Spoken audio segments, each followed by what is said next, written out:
You finished Bluebird? Oh my goodness, yes.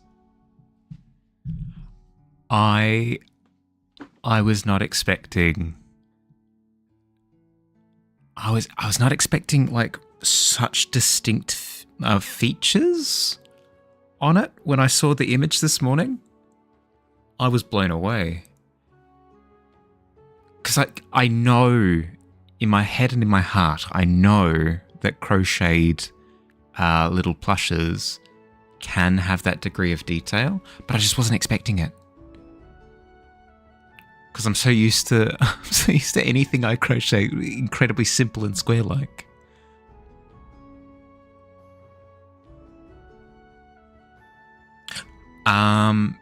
Yeah, I'm down to see whips. If you're happy to share, yes, please. Hi, Fields. Hi. Okay, boom. This should be working. It is working up the top. Only problem is, well, stop the music. Only problem is the sprites. So let's quickly fix those.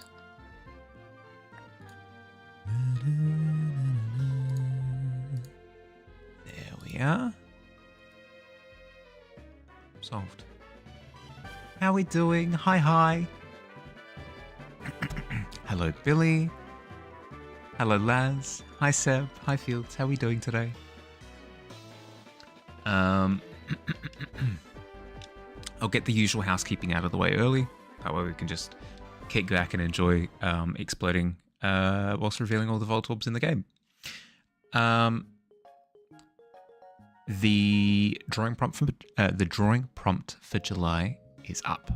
It's on the Discord. It's in the art prompt. The art prompt is up on the Discord in the art fair section all the way at the bottom. So if you like the idea of making something to a prompt, like the idea of receiving a prompt and being like, yeah, I'll make something along those lines, there's that. So look for that. And then the second thing is the times, location, all the details for the hack, the Hearthside Arts and Craft sessions are up on the Discord as well. So what is it? It's a couple of hours, first in the morning and then in the evening, just hanging out in Discord and doing artsy things. Yeah, it's super simple. If that interests you, again, details for that are up in the announcements section of the Discord. Okay, that's all of that out of the way. Hello, everybody. Hope you're doing well. Welcome to Friday, more or less, depending on where you are. Post it in monthly art fair. Ooh, I can't show it up on stream just because I don't have a setup at the moment for sharing my screen whilst I'm also streaming game. That's something I don't have built in yet, but oh my goodness. Meet Bluebird, the fruit bat. He's best friends with Strauss, isn't made yet, but rest assured, they are the best of buds. This is ridiculous. This is ridiculously adorable. The little wing details, like the membranes. It's not the membranes. It's like the structure for the actual, like the bones running. It's amazing, absolutely amazing. He's so round. J'adore. That's so good.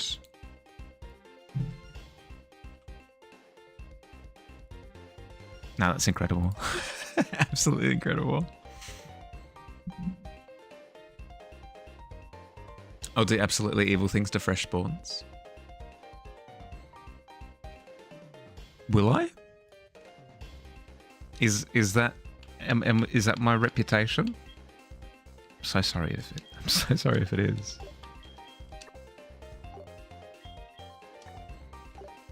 Wish you know where a smug face emote was. Oh no.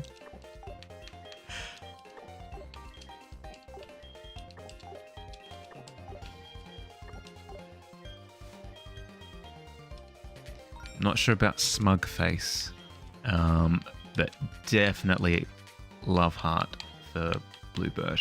Absolutely amazing. Okay. 616. What? There are a couple, but it's all right. Just plug one in. 3. You love to see it, which knocks out this row and this column. For your previous message, if people want to see him, they should show that. Fair. I mean, you should be smug. He's incredible. Let's guess in here. Yeah, nice. Glad that I guessed there. Oh, actually, is this just safe guesses? 2, yeah.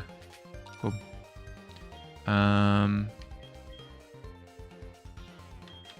1, 2, 3, 1. Bang. Easy done. You've seen my reputation. You've seen nothing. All of those rumors about seeing a large bat-like creature leaving the tavern at night, and whenever I arrive late in the morning, and I've got that strawberry jam around my mouth. These are not clues. These are just my regular routine. That time of night. Time to gamble. Not a 1. It's not a 1. How you going, Squid? Love to see it. Voltorb. 1, 2, 5. Yeah, okay, so this column is done. I would not like to quit. I did not press that button intentionally. Oops. No! When it quit, it reset my my selector from being a regular select. So it was like a marker to mark things with the little Voltorb symbol. It replaced that with the actual selector. So whatever. Now you want to play Sudoku? I mean, it's a good game. I don't see the problem. If I'm spreading the desire to play Sudoku, I will sleep peacefully at night with that thought on my brain.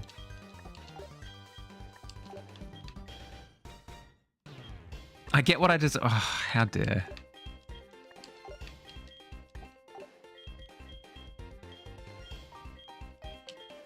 Seven, 1, 8, 1. Probably a good guess. There we go. 3 plus 3 is 6. Okay, so there's a 2 in here somewhere between these two. Voltorb. Shouldn't have guessed that. I shouldn't have... There were so many safer guesses to go for. It's fine. Whatever.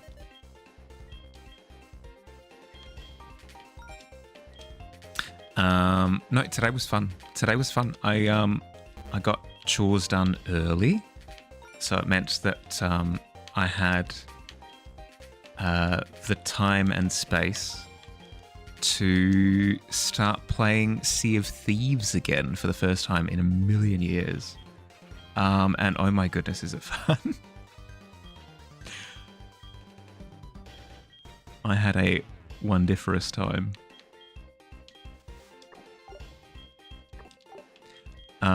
We absolutely obliterated some new players.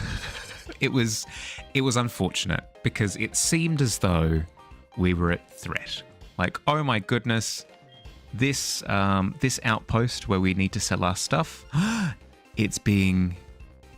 No, don't worry about it. So this outpost, it's being camped. It's been camped by a ship. Well, okay, well,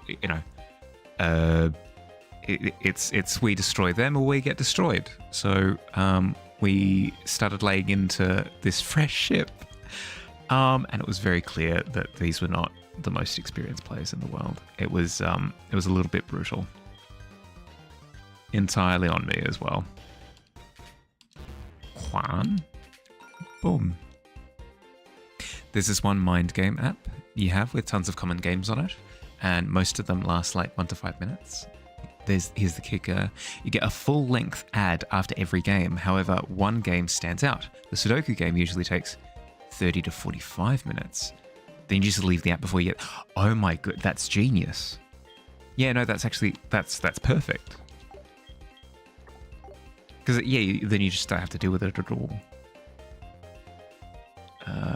Voltorb. 1, 2, 4. This one. Don't. Please, don't hit me with this. Thank you. I've already done the maths. I know. Don't hit me with that. It's so rude. That's actually genius, though. If it helps at all, I'm pretty sure there are just straight up free Sudoku apps as well. That way you don't have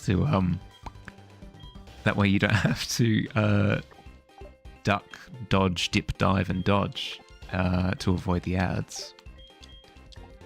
But if you're enjoying that, if you're enjoying the maneuvers, then please don't let me get in the way of your fun. You've invented a new initiative system for the D or D. It's a 2. Oh no.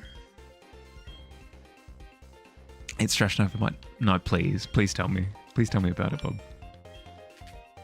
Sea of Thieves was fun. Thanks for playing. No, it was fun for me as well. Thank you for putting the idea in my head. I really enjoyed getting back into it. 3.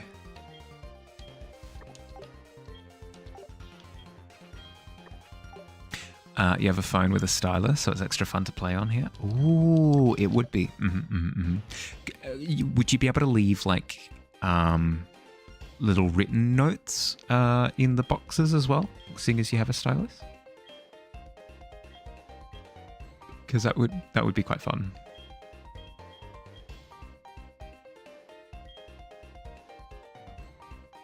Five, 2, 50-50. There's a 2 in this last column somewhere, but I really don't want to guess for it. What's remaining here? 3, 1, 4. So there's 4 remaining across these 2. Let's plug in this. 3. There we go. Okay, so this one's either a 1 or a Voltorb there. Then is this one sorted? 2 Voltorbs. And then either 3, 1 or 2, 2.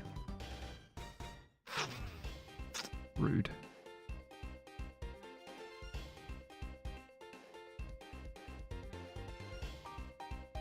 It's like 4 basic rules. Okay. I'm listening. They have a note tab and a guest tab, and the notes automatically update when numbers get filled in. Very satisfying. That would be very satisfying, yeah.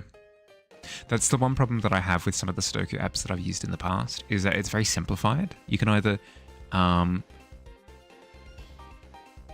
guess a number or put in like the teeny tiny number, but it's like a full different interface to guess each number. So the idea of like jotting down notes would be really satisfying. Most awkward one is the first one. You roll a number of d6 equal to your initiative modifier, divided by 2, rounded down. Rolling 0 dice is rolling 2 dice and taking the worst. Rolling -1 dice is rolling 3 dice and taking the worst. Okay. What's the intended fix? What is the intention for this alternate mechanic? What is the goal?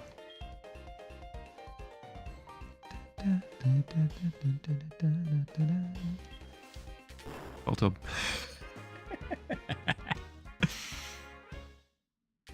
More dynamic combats mostly. As in more likely change up in initiative order.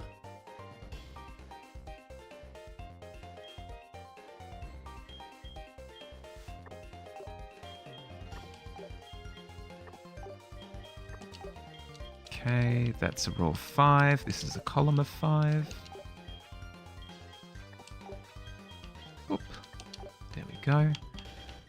This column has 0 volt orbs in it, so we can just peel back all of the 1s. It doesn't achieve anything, but it's satisfying to do. The first rule is just to turn a d20 initiative into a d6 initiative. Okay. That's why it's awkward.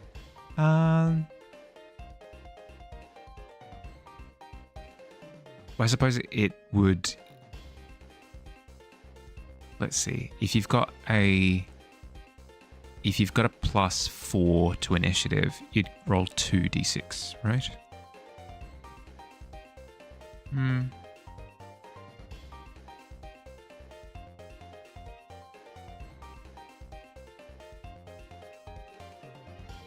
Okay.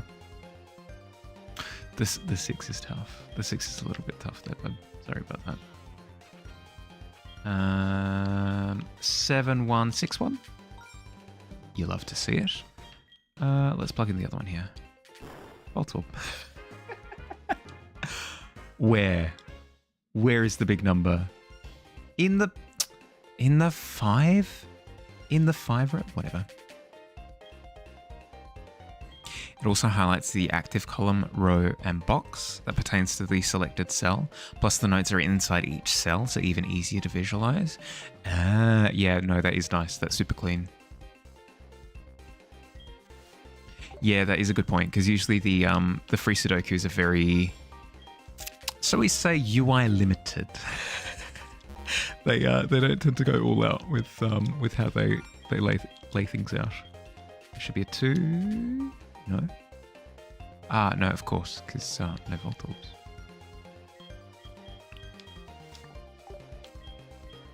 So you'd have a 33% chance to roll a 1, which is very, very good. Okay.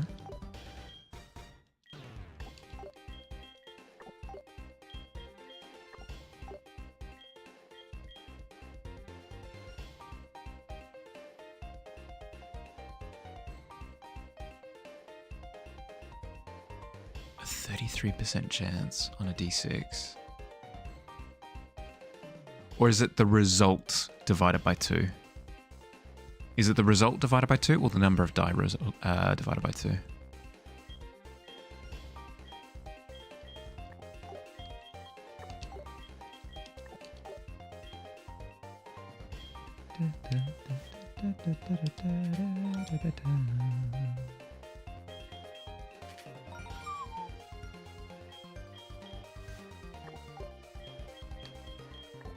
This is a very easy one.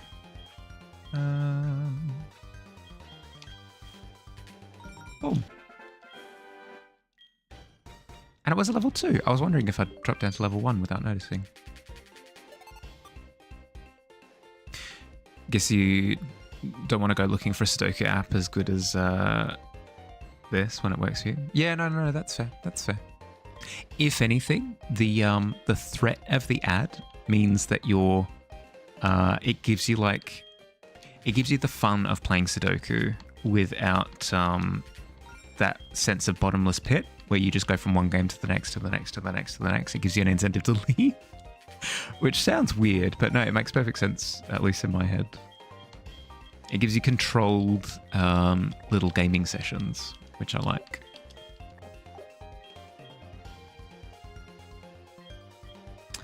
This board is awful. Yeah, maybe. No. This is the next best one. Volt orb. The number of dice is your bonus divided by 2. Okay, yeah. So if you've got a +5 divided by 2, you're rolling 2d6. 2d6 roll a 133% chance of the time when you take the lowest. Oh, so even if you're rolling 2d6, you still you still do like advantages and advantage disadvantage style. It's not like both dice outcomes combined.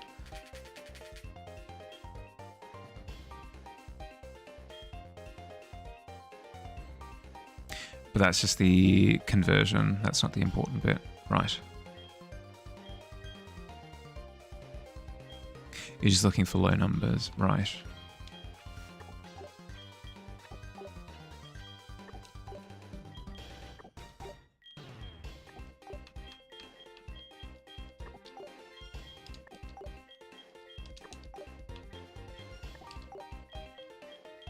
Seven, 1, 8, 1. You love to say it. Hi, Miss Fire. How you going? I'm gambling again because I've got a problem. In my defense, I won't be gambling for long, fingers crossed. Especially when it's going this well.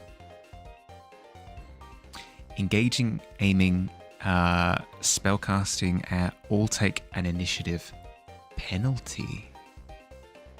Right, so it means that certain characters keep high initiative, whereas other greedier characters get lower in the turn order. Fair. And 18 is not bad. 18 is not bad at all. One heck of an entrance with the 8. So I'm imagining that Bottle and Pixie walk in the door at the same time. Bottle goes, "Hello, everyone." Everyone goes, Bottle. And Pixie's like, stacks it in the background. Beautiful. Beautiful. That's called coordination, and I appreciate it. It's not gambling, it's reinvesting. No, actually, that's a really good idea.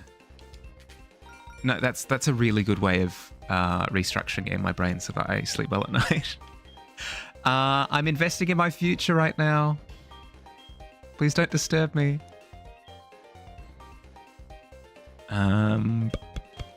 What's another good guess location? So there's another 2 in this column. There's, let me see, 3. There's another 2 in this column. You catch yourself, obviously. It's an 8. You do look foolish for a second, just a split second, though. Just a teeny tiny dollop of uncoordination. Okay, so there's a 2 in here. There's a 2 in here. What are we looking like here? Let's see. 3. Voltorb, Voltorb, Voltorb. We've got a 3 already. 3 plus 1 is 4. Okay, cool. This column is dead to me. There's a 2 somewhere here. Voltorb, Voltorb. So this could be 2, 2 or 3, 1.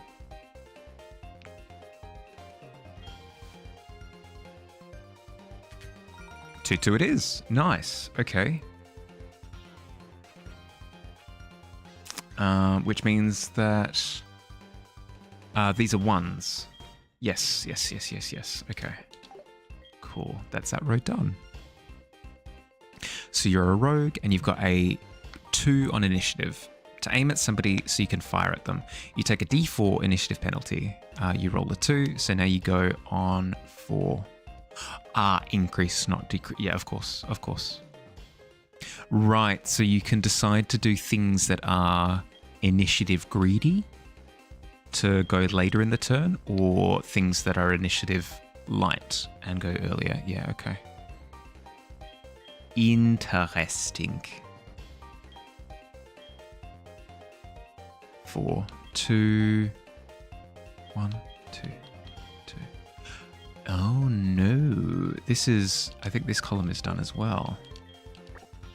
Because there's a 1, 2 Voltorbs, a 2, so a total of 3, and then the final one has to be 1 to make it 4. Yeah. Okay. What do I need? A 2 here or 2? Oh, frick. Does anyone have a preferred tile? We've got yellow-green, blue-green, yellow-purple, blue-purple. It's a 50-50. It's a 50-50 no matter where I pick. So I don't mind. If anyone has a preference, I'll go there. Blue purple, let's go. Good call. Good call. Which means that one's done, which means it has to be this one. Excellent. Thank you, Bob. Red. Thank you. Thank you, Fields. Bodily, you've just been having a play with character building, lots of stat talk, and have arrived here for more stat talk. Ooh, okay, okay. What kind of characters are you intending to build? Do you know what class you want?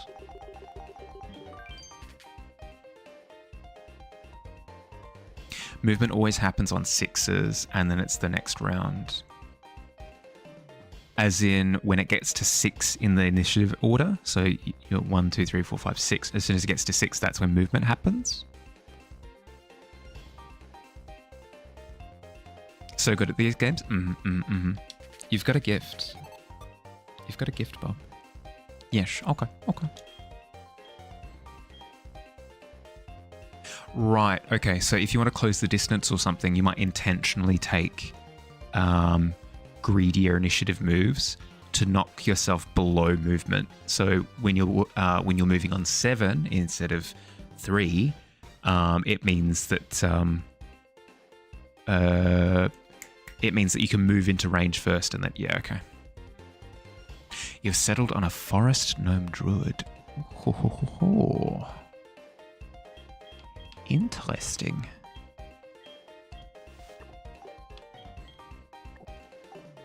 Merge dragons, just the ad you were looking for. You're so welcome. Ask and I shall deliver.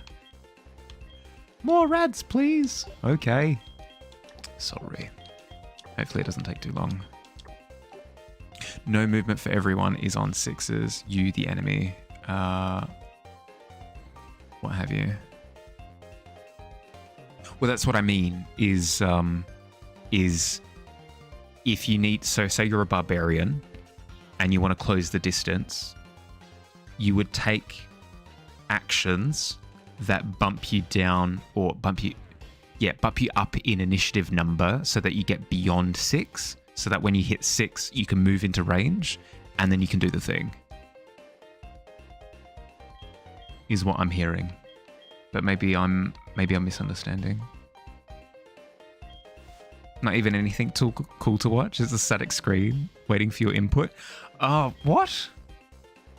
I did not realize you could get those kind of ads on Twitch. That's horrendous. The 3. You'll love to see it. Welcome back. So a forest gnome druid. Interesting, interesting.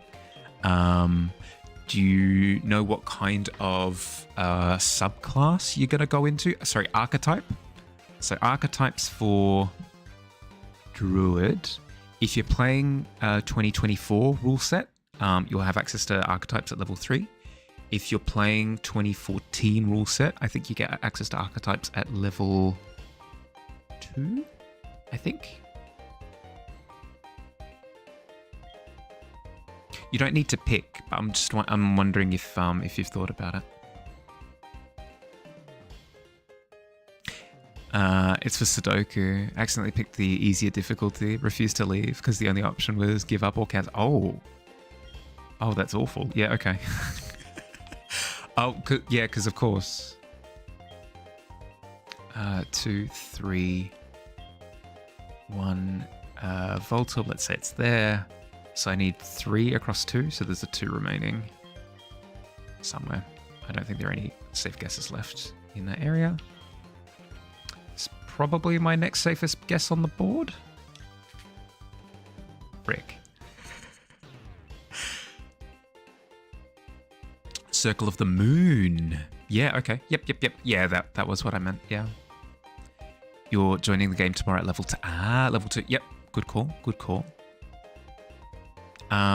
So what were you discussing in terms of stats? And I'm curious to hear Bottle's intended character as well, if that's cool.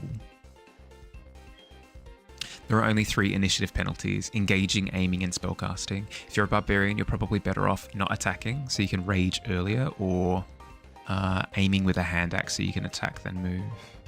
Yeah, okay. Do you still have preparing an action? That could also work.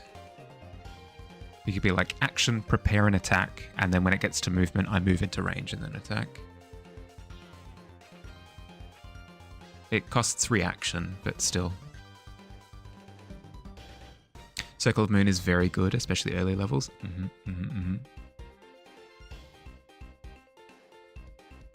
Okay. I have to do guessing again. There's a 2 in here somewhere, because there are 2 Voltorbs in this row. There are 3 remaining squares, and of the 3, I need to make the number 4. The only composition of numbers that can create 4 across 3 squares is 2 plus 1 plus 1 equals 4. Therefore, there's a 2 in this row somewhere. This one up here is similarly brutal. There are 3 Voltorbs and 2 remaining squares. Of the 2 squares, I need to make the number 5. So, would that be a 2 and a 3? Yeah, it has to be a 2 and a 3. That's the only combination. 2, 3, 2. Yeah, so there's a 2 up. Okay, so there can be a 2 there. Is there one that can only be a 3? This one can't be a 3. That one there. 2 Voltorbs. 3 plus 1 plus 1. That one could be a 3. Similarly with this one. This one can't be a 3. So the 3 is a 50-50 here. Let's just lock one in, shall we? Red. Voltorb. I hate losing 50-50. Yeah, see, there it is. It was actually 50-50. Just have some practice character sheets in the player's handbook. So we're just going through filling things in. So you have a better idea of the process when you go in tomorrow. No, good call. It means that if you have any hang-ups, you can get them sorted ahead of time before kind of getting lost in it tomorrow. Practicing rolling stats, then how that adds modifiers to your attributes and stuff. Assume tomorrow she'll reroll for real. No, cool. Bear form is good for mauling. Wolf, good for tanking and for helping allies. Just having access to like a good default option is really, really nice on Druid. Like, you know what? Not sure how this encounter's going to go. I'm going to wild shape, and then I've got things I can definitely do where I'm not using up resources outside of just the initial wild shape. Voltorb. Come on, really? Is what it is. You love the wild shape benefits? 11, 13, 13, 13, 14, 15, 15. It's not bad. Let's see. That's a 0, 1, 1, 2, 3, 3. That's not bad at all. No, sorry. 0, 1, 1, 2, 2, 2. Yeah, that's not bad. That's a really good foundation. Yeah.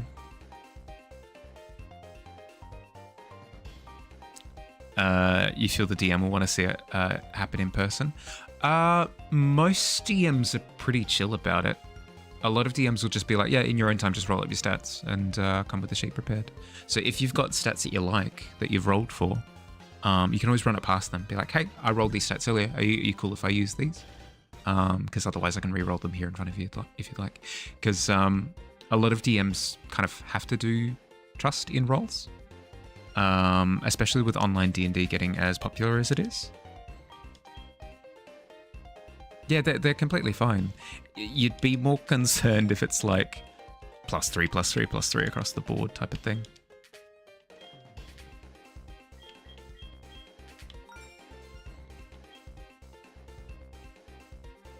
Back to see good things in chat. We chatting stats. So spell levels are the next initiative penalty. So say you're casting a level 3 spell, you go on 5. You now go on 8, which is 2 of the next round. Oh, okay. So it's a way of building multi-turn initiative? Yeah, okay, that's interesting. Yeah, because round is 6, yeah. The gnome plus 2 int, and you think forest gnome is plus 1 dex.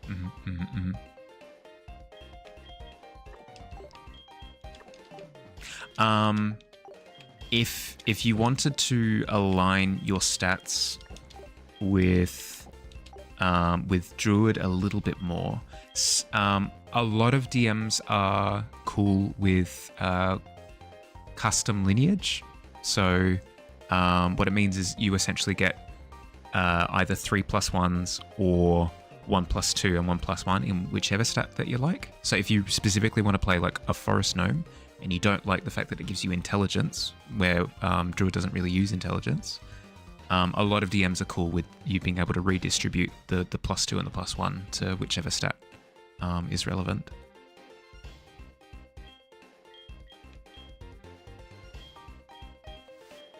It is an option. Sorry, I'm getting stuck in the weeds. Don't worry about it too much. I love character building so much. I love getting like stuck into the nitty gritty. So apologies. +3, 3 +2, 5, 6, 7, 8. Boom.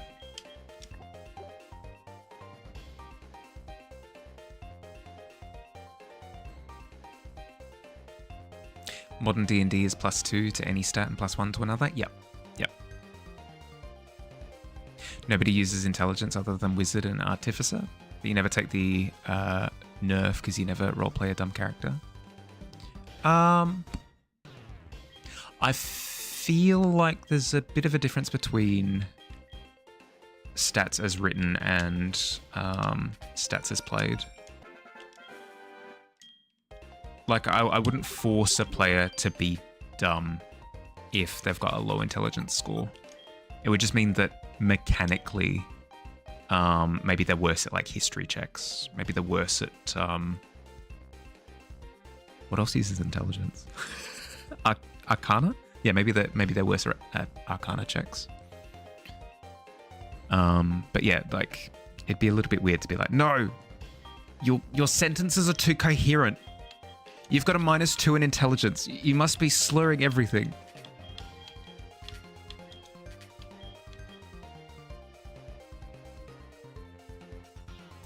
Get to chat with DM before playing, so we'll get to sort it all out. Yeah, good.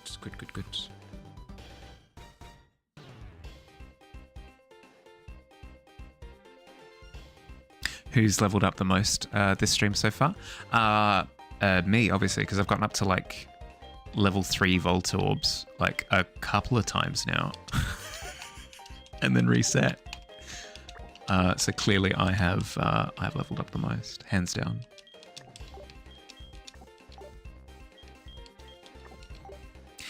Makes you think so much about potential in-game experiences, like what you might want to be prepared for or useful for.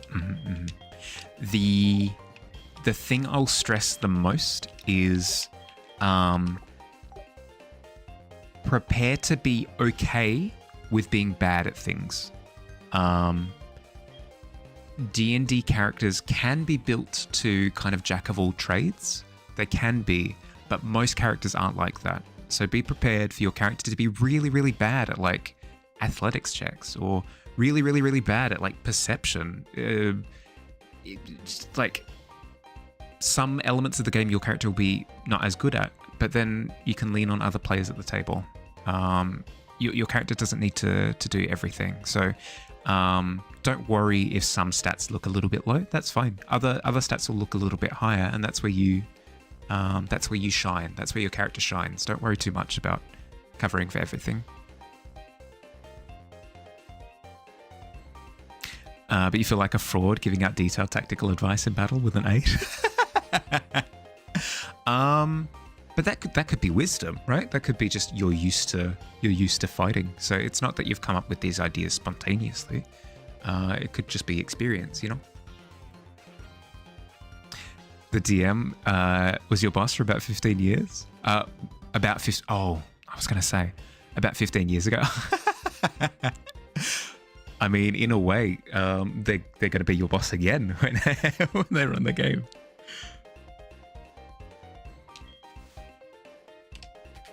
Three?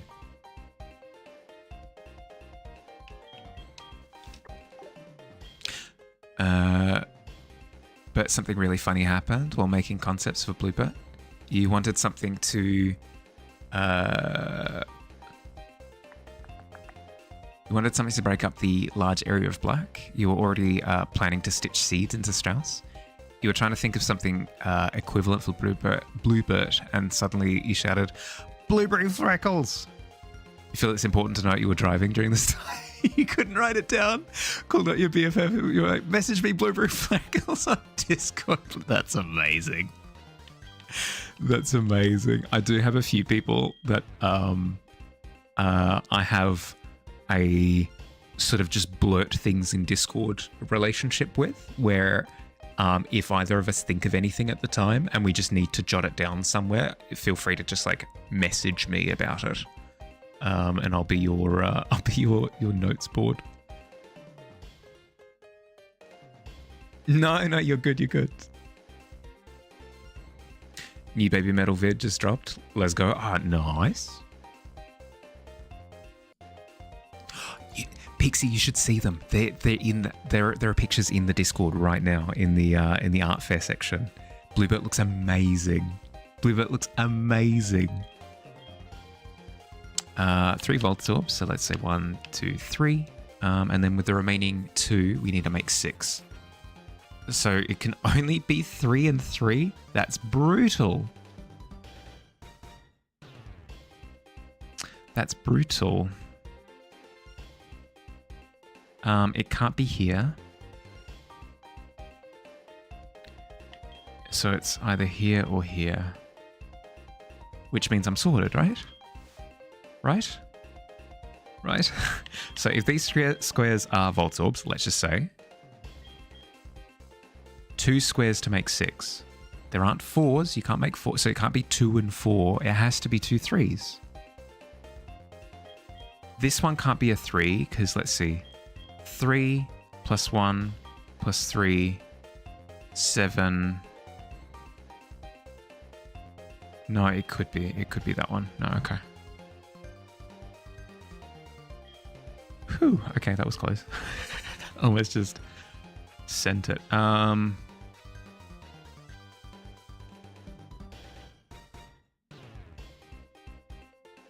3. It could be 2. No, it can't be 2 2s. It cannot be 2 2s. So it's either a 3 there or there. And the other one's a 1. I'm just going to send it. Frick. Okay.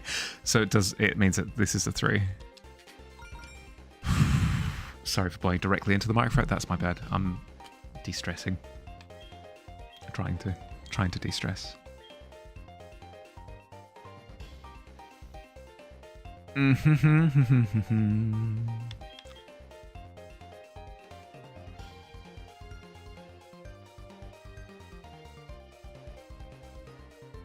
What a cutie. Right.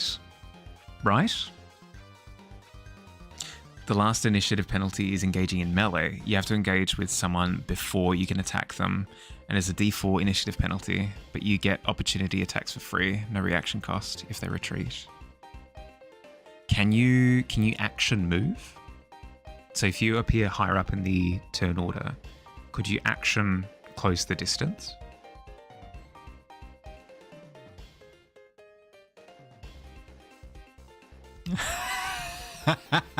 Sorry, Missfire.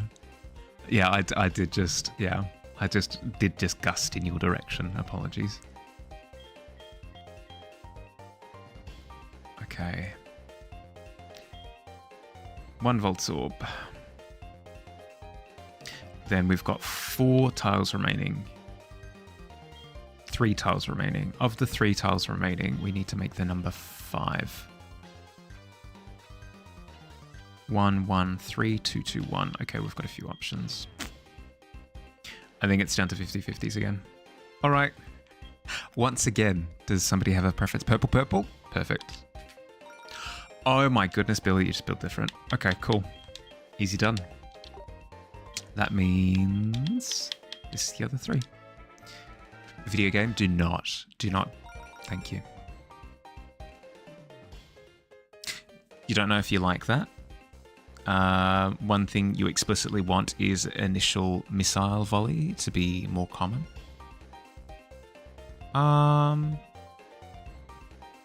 But I feel as though it's too restrictive if you try and force it to be like that, you know? Because, like, melee characters will still want to do something, you know?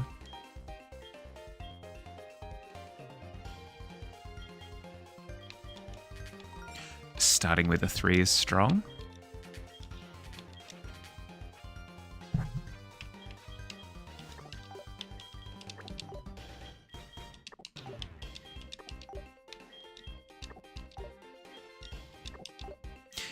It really only hurts paladins to do that.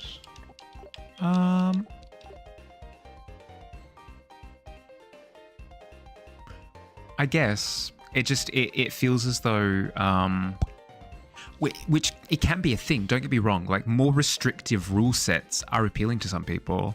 Some people prefer that the combat have like a particular flavor to it, where at the beginning of it, spellcasting is strong, but then as it devolves, it becomes more of like a brawl. I think that's fine.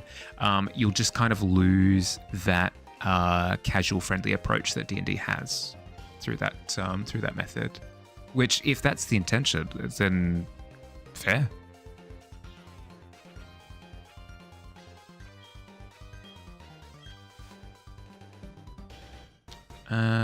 Show me a 2. That's a Voltorb.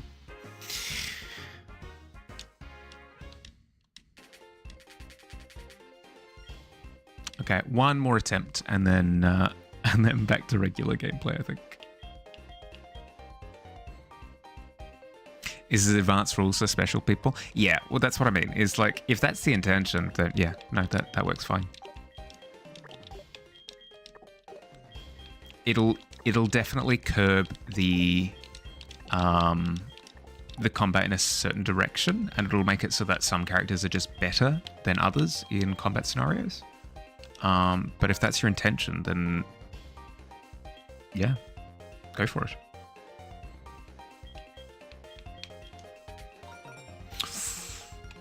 You love to see it, because then it knocks out both this row and this column. I'm so sorry, Bottle. Did I miss what class you were looking to play? Apologies if that's the case. I've been just all wrapped up in Voltorb business. Let's see. 3 plus 3 plus 2, I think these are just free. Oh no, they weren't. That was risky as all heck. I forgot there's only one Voltorb here. Okay, no, okay. We got a 3, that's all that matters. He didn't say. I would love to hear, but absolutely no stress if you'd prefer not to share. No worries whatsoever. There's a 2 in this column, and there's a 3, maybe a 3 here. A 3 or 2 2s? 3 it is. 3 plus 1 plus 1, 8. 3 plus 3 plus 1 plus 1. You want balanced as well. Just the initial missile volley is desirable, especially for enemies. But if combat only tends to go 1 or 2 rounds, it would just inherently mean that spellcasters are stronger, right?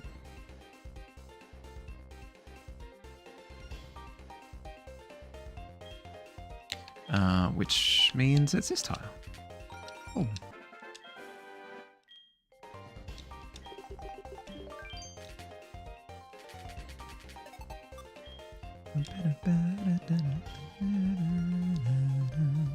3 to 5 rounds is standard, you thought?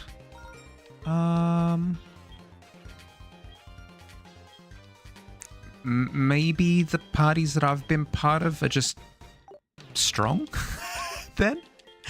That could be the case. Plus it would take longer if marshals are weaker to begin with. No, that's fair. That's fair.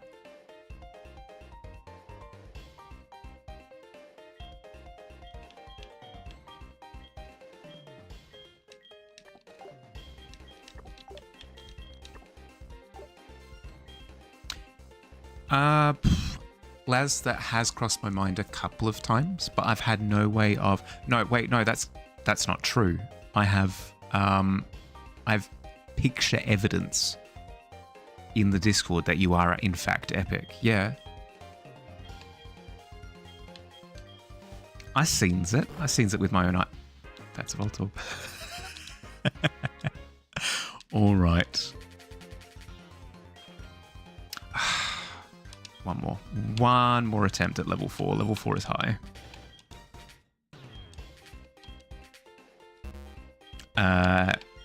It's the truth.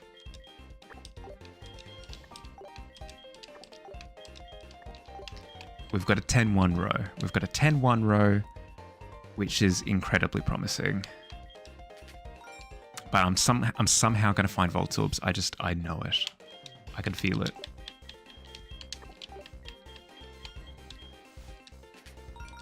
No, don't show me 3s to begin with. No. No. Okay, fine.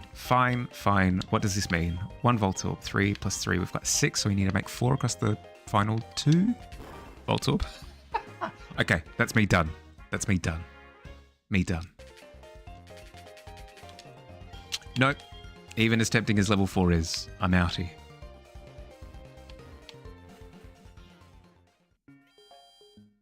If you spend an action to dash, maybe it just doubles your movement on the next movement phase. Yeah, could do, but I don't think...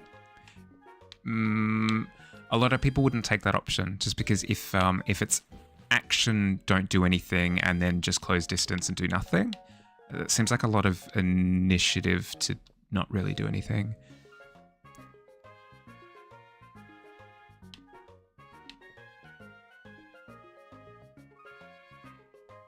Initial thoughts are wizard or cleric. Okay. Both the wizard and cleric are super unique in the sense that, well, not similar to druid, where you get to decide on your spells every day. So it's really cool. It's super flexible.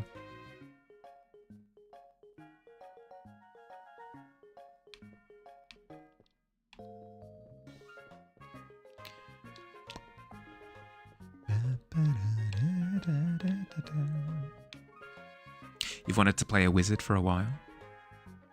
Wizard is really good as a utility caster. You've got spells like you've got Mage Hand as a cantrip. You've got the Shield spell. Things like Sleep, Familiar, like Find Familiar. You've got some really cool early level spells. Really cool. Featherfall. There have been so many times. There have been so many times where in the game we've been like, if only one of us had Featherfall. Solid tip, thank you. Working on it. Half my team got wiped out by Claire, so building up a fresh one. And they're doing all right. They're doing all right so far. Hey, going Jug.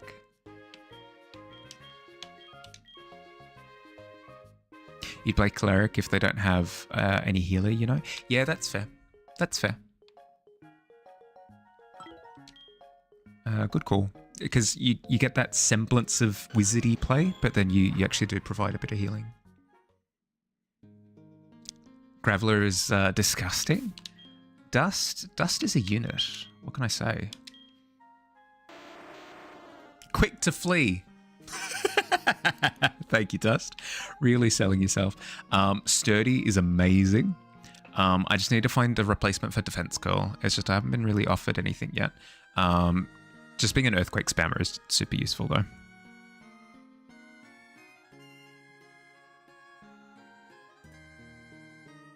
playing a 9th level cleric, other than nuking with AoE burst, you don't feel as versatile. We don't tend to take as much damage as the problem. If we were taking a ton of damage all the time, you would definitely feel more utilized in the support department. Just completed your first Soulsilver Nuzlocke after a ton of terrible attempts. The true champ was a tentacle. Beautiful. Beautiful. You love to see it. But you don't want to just heal what? Yeah, that's fair. That's fair. Cleric does have some more, like... I mean, Bless was ridiculously good, for example. Sanctuary is another really, really strong one. Yeah, we want to keep Shazam out the front. Aiming for... If we can get Shazam to 40, we're in the green. Don't know if these are just like 1 or 2 game characters or more long term. Yeah, that's fair.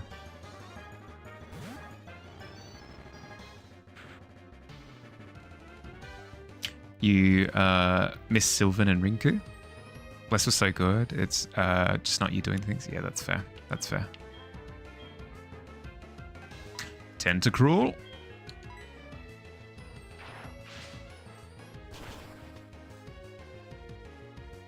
Oof.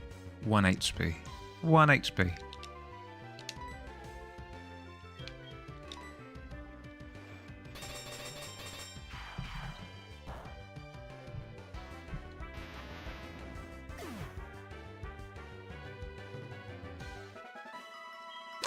I'm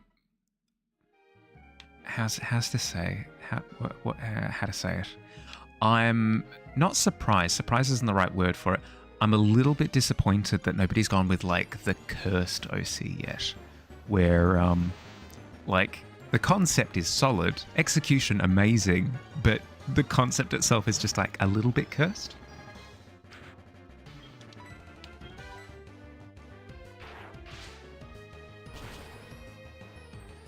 You'll be listening through Pixie's phone while playing some Xbox.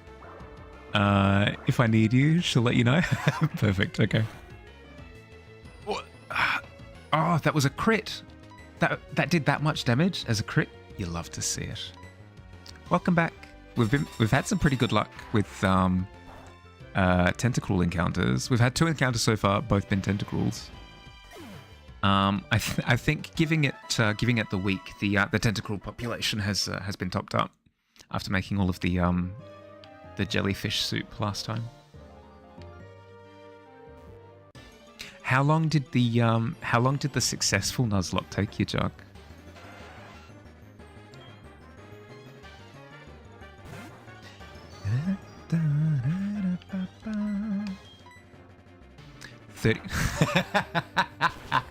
I meant more the duration for the one run, but 31 attempts is brutal. I'm sorry to hear it, bud.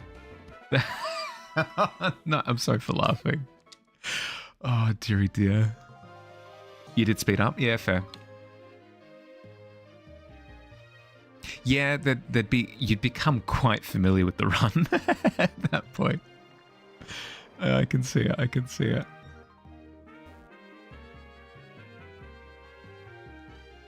Ooh, something to consider.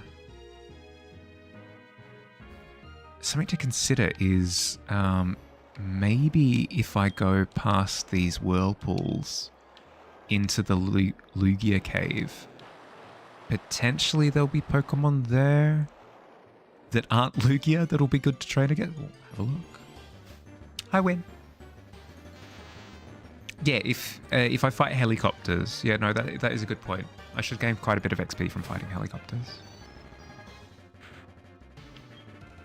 Hey, going Win. How's your day been?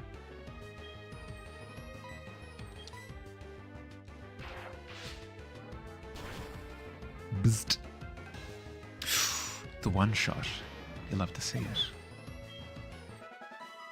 I'll heal up as soon as I hit land. Think.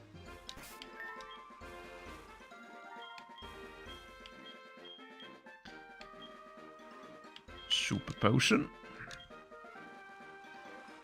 But helicopter are good versus tank. How you win? Shazam is in a category of its own, though. Doesn't technically count as a tank. If anything, it counts as, I don't know, a fidget toy? It looks like a fidget spinner, kind of, if you think about it. Was always Claire's Kingdra, and then Lance's Dragonites. That's what I'm dreading, is Claire crit twice with her Kingdra and took out 2 of my carries.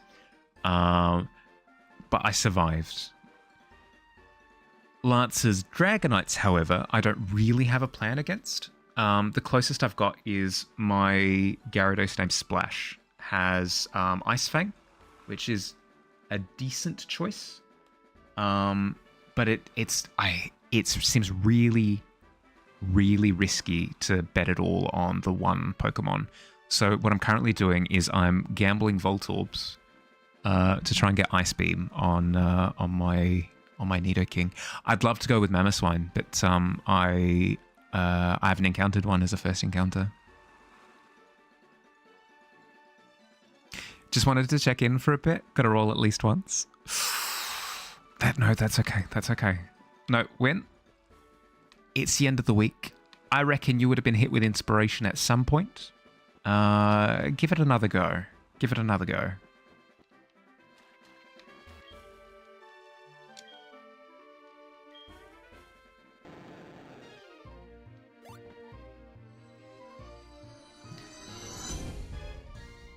That's what I'm talking about, baby! I knew it. I knew it. I felt it in my bones. Not Daddy's little fidget spinner. Shazam already has a name. Quickly save. Just in case game crashes or something. There you go. Win. I told you. I told you. All it takes is a natural 20 to put a bit of win in your sails. You know?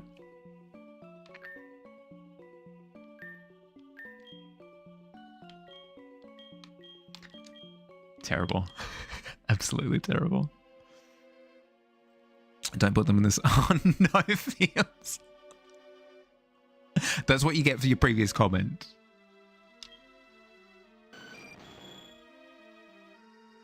Alright. Alright. Gotta sit up for this. You're out now? Have a good day, everyone. Yeah, you too, Win. Have a good one, bud. Good luck, have fun. Enjoy your weekend. Tripped over like you did when they entered, but recovered with a super impressive roll into dance. The roll into dance move, no frame drops. True combo. Beautiful.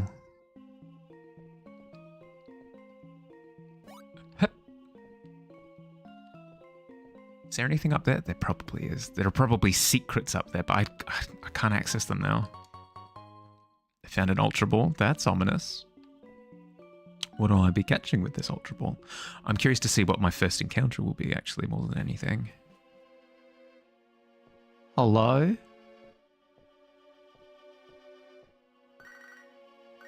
Alan, now is not the time. Can't you see that I'm Indiana Jonesing at the moment? How many BPM I got? Currently? I don't know. 100? Yep. What's the first encounter? What is it? Have I encountered them before? I have. I have encountered a Zubat before. That's alright. Shazam will take you down and be stronger for it.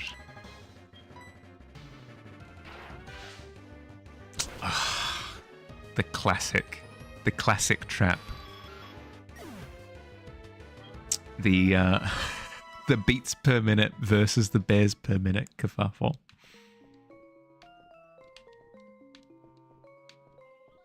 No, that's entirely on me for not clarifying. All it would have taken was, I'm sorry, excuse me, Fields. What do you mean by BPM? Do you mean beats per minute or do you mean bears per minute? But I didn't think to do it.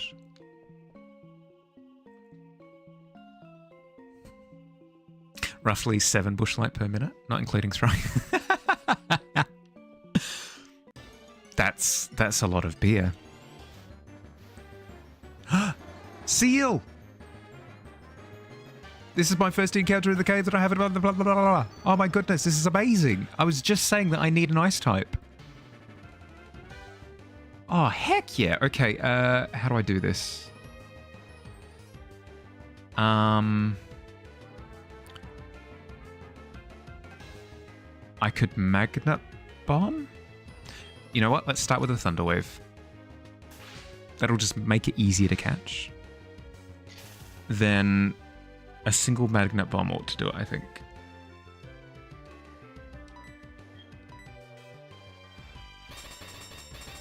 It's not super effective. Oh, it might be actually. Okay, no. I was going to say, I didn't believe that Seal... asleep? Okay. I reckon we risk 1 magnet bomb and assume that it'll sleep for at least 1 turn. We'll say 1 turn of sleep, and then we try and catch it afterwards. Yeah, okay. Starting that is tactically great. Yep. Fully agree. And then we chuck Ultra Balls at this thing.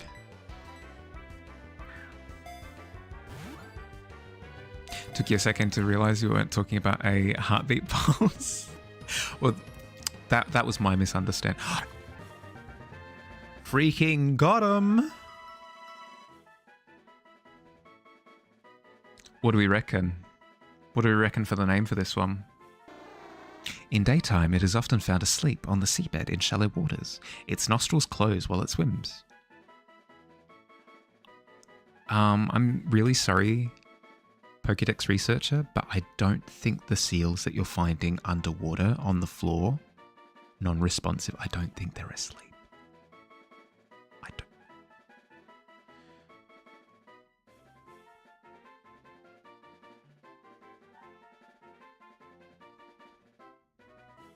New Pokemon.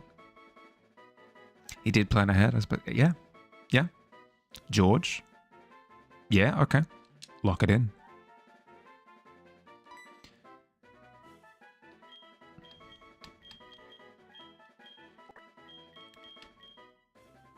Georges. Ah. Oh. Does it fit? Does it fit? Does it fit?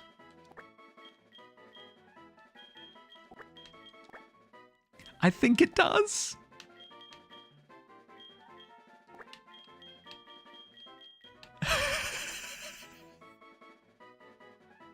It freaking works. Absolutely gorgeous. Ooh, there could be a star. There could be a star symbol. There is. Whereas that's just an asterisk. Is that technically a star? I think that's supposed to be a star. We could go for a love heart instead. There we go. Boom. Gorgeous. Absolutely gorgeous.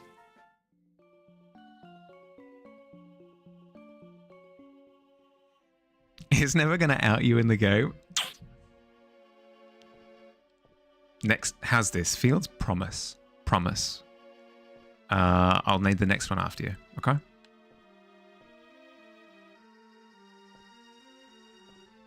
It's been a little while. That's so clutch though. Specifically because I've been looking for a solution to Dragonites, and Dugong would be amazing. Now I'm curious about what moves it just inherently learns. I think I'll still try to go for Ice Beam on Nidoking, on Moltres, because just having that coverage move is huge. Losing like, knock on wood, this doesn't happen obviously, but losing Splash and then losing Georges now, I hate the idea of, because I have to face 2 Dragonites in that fight. The thought of losing those Pokemon and then I'm just out of options is rough. So having like a third backup option would be really, really, really good. Especially seeing as I'm pretty sure Lance is like the most common restart point for Nuzlocke. Let's see. Soulsilver Dugong.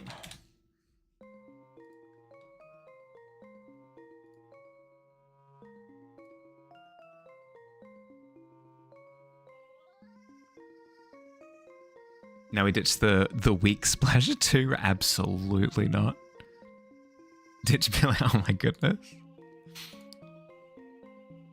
Gen 4 Dugong. Let's see. Headbutt, growl, blah, blah, blah, blah. Icy Wind is good. Ice Shard, maybe less. Well, actually, no, that's a good point. What kind of stats are we looking at on a Dugong? Attack, special attack. Oh, it's a flexible statted Pokemon, so I could go physical or special, depending on what we get. It learns Ice Beam. Ice Beam and Ice Shard are really, really, really good options. I think Ice Beam is like the go-to though. Yeah. I think I try to make the Dugong a special attacker if I can. I'm not sure if I can move that slider at all. Because then having Icy Wind and Ice Beam as two options would be très bien. Aqua Jet is the is it a priority move? Speed that makes it almost invisible. It is shorter strike foot. Yeah, okay, so Aqua Jet is the water priority move. Aqua Ring for a bit of healing. Like all of these are really, really, really good. Sheer Cold for the one shot. Keep Stab in mind for Ice Beam. Is Dugong water ice? Yeah, it is. Yeah. So it would have Stab. And then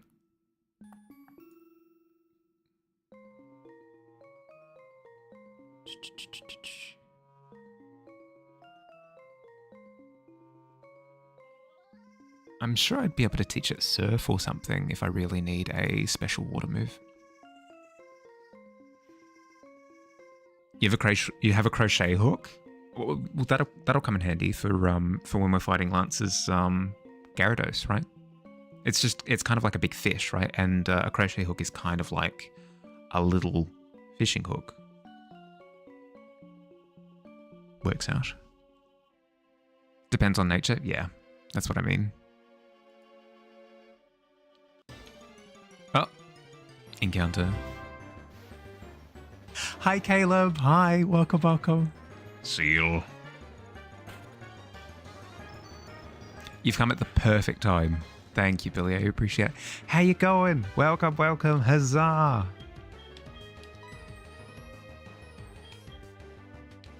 Thundershock. How you going, bud? How was your stream? What were you up to?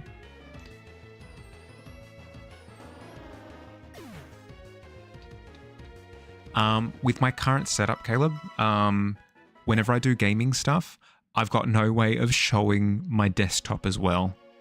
So I won't be able to show any work up on stream in the conventional way, but please, if you've got anything that you'd like to share, like your most recent artwork that you've finished, that I saw that you posted, please post it in chat. Please, I'd love to see it. I hope stream went well. Guys, don't tell Caleb I said this, but he's a really good artist, okay? Don't want it going to his head, but I love his work. All of his imagery is really, really, really cool. And he's just completed an image that looks amazing. Just don't tell him though.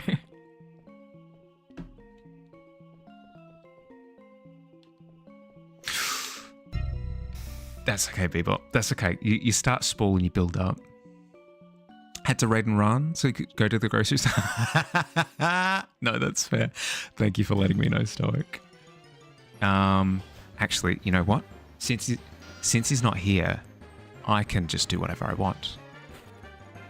So if I were to, I don't know, post his artwork in chat, he wouldn't be able to do anything about it.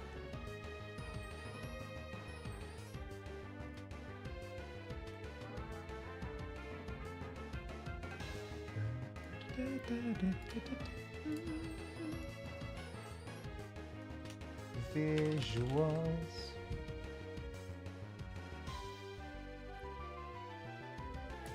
Check this out. Link. How do I? Hello? Does this link work? It does. Perfect. Check out this. Boom.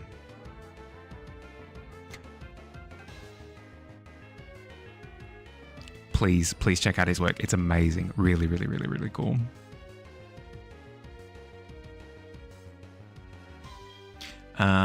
Yeah, let's fry this bat. Right?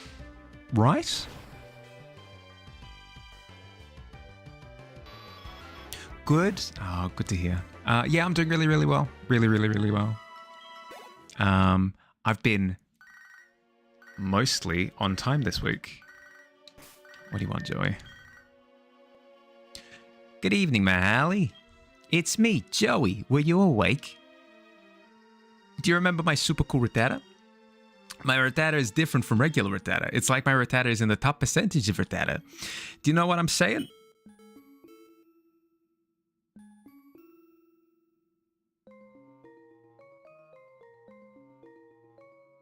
Yeah, no, thanks, Joey. No, that was a really good conversation that we just had. Just tip top.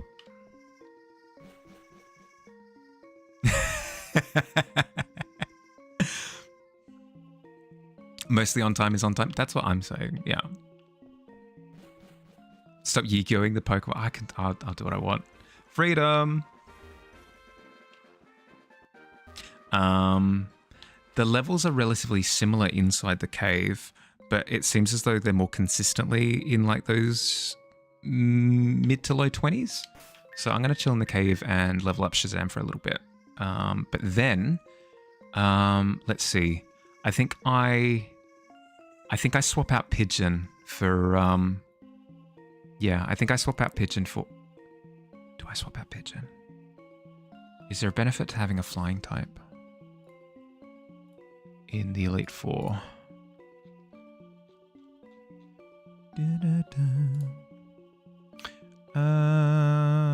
What are we looking for? We're looking for bug types. We're looking for fighting types. There's 1, 2 flying, 3 bug types in the second fight. There are fighting types in the third fight. Yeah, okay. So there is a benefit to having Skarmory. Okay. Steel typing is so great. It is. Why was Joey from Brooklyn anyway?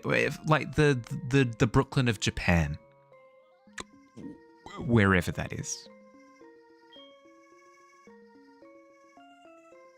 Gravel will get smacked due to its low special defense. Yeah, it's going to be a little bit tough for Dust. Looking at some of the options and where. Yeah, let's see. It'd be nice for the poison dude.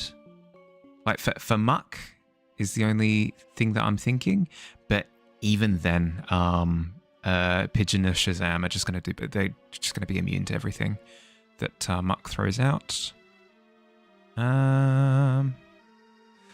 Vileplume, maybe. Let's see. Grass as a defender into ground. Yeah, ground is super. So Dust is super effective, like 4 times super effective into Vileplume.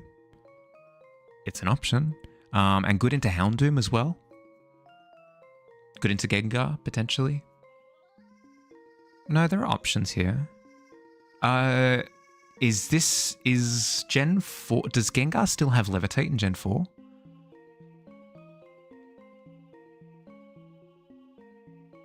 What would Billy be good into?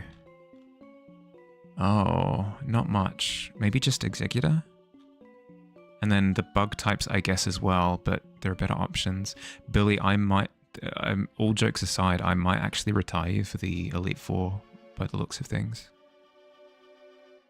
Because it seems really rough. Like, all jokes aside. The Houndoom smacks. But I think between Dust and Splash, I think I'd be fine. The Brooklyn of Japan. This concept is hilarious, but accurate. Pigeon. Well, I think Pigeon will do quite well. You're just good for vibes. No, not just for vibes. The amount of crits that you've just thrown out there constantly has been tip top. It's just just really unfortunate matchups. Really unfortunate matchups. I'm sure there will be fights after the Elite Four where you will absolutely come in clutch. But I think for the Elite Four specifically, I think you're better off safe in the PC. You do like a good status condition that you do without fact. Ooh, a Krabby.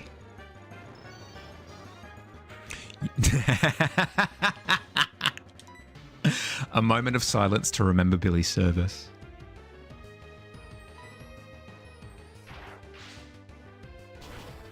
The Gengar has levitate. Okay. In which case, probably better off with either Shazam or Pigeon for that particular bit.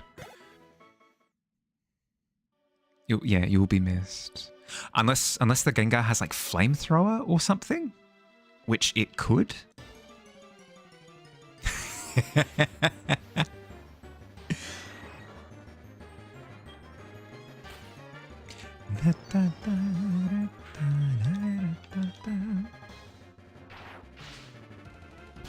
Love you, buddy.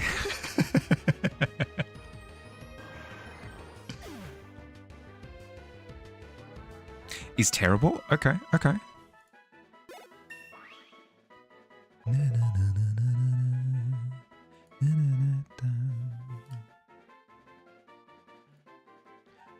Because yeah, if it doesn't have flamethrower, then yeah, Pigeon would be perfect. It'd be nicer if I had somebody with a dark move, but since Goblin got melted by Claire, I don't really have that option anymore. How dare you?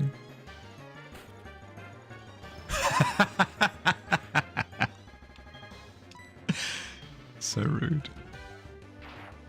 I'm legitimately excited though. Do you mind if I share, Billy? Is that cool?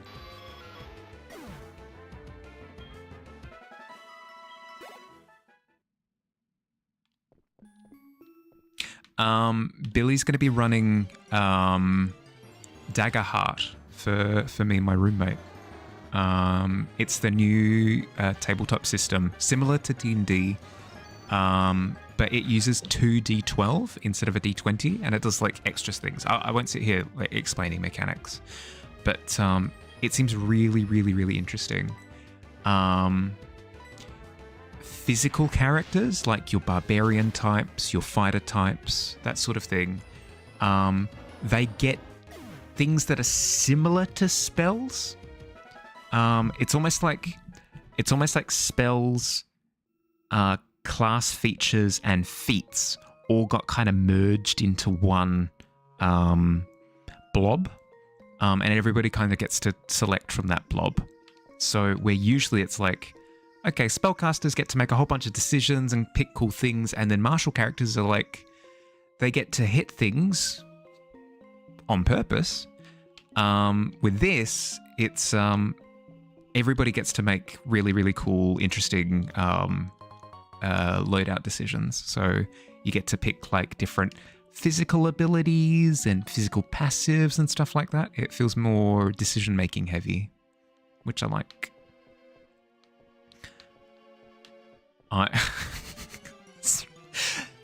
Fields, I'm not 12.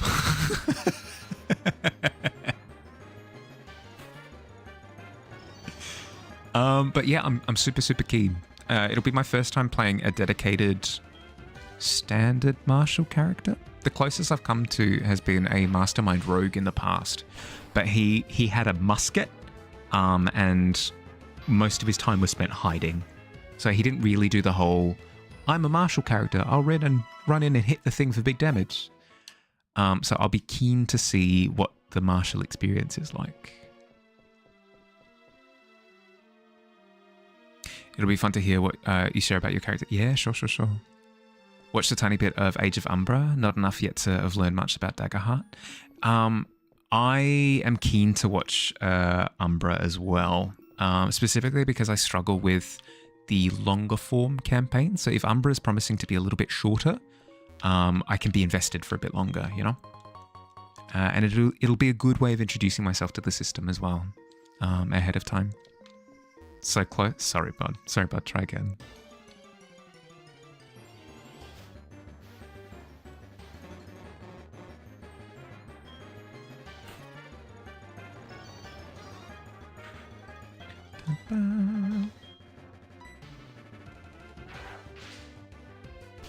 Is it maybe you're not as invested in these newer characters? Missfire, thank you for the sub. Thank you. Oh, right into ads. Thank you very much for the sub. Have your key to the dorms upstairs? You've got your rusted key there next to your name. Feel free to pick whichever door isn't occupied currently. Frick these ads. No, that's fair.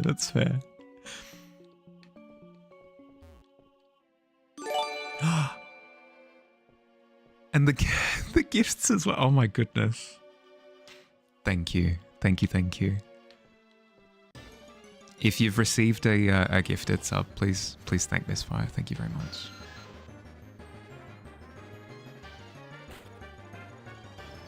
And some pizzazz on top. No, absolute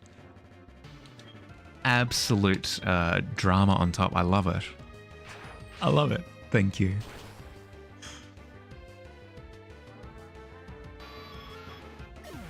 No, 1 to Missfire, 0 to ads today. That's what I'm hearing.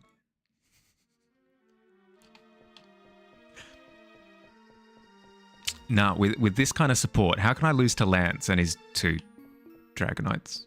Freak that guy. No, I will do you all proud. I will annihilate the Elite Four. I will be stronger than ever. 14's not bad. Hi, Noctua. How you going, bud?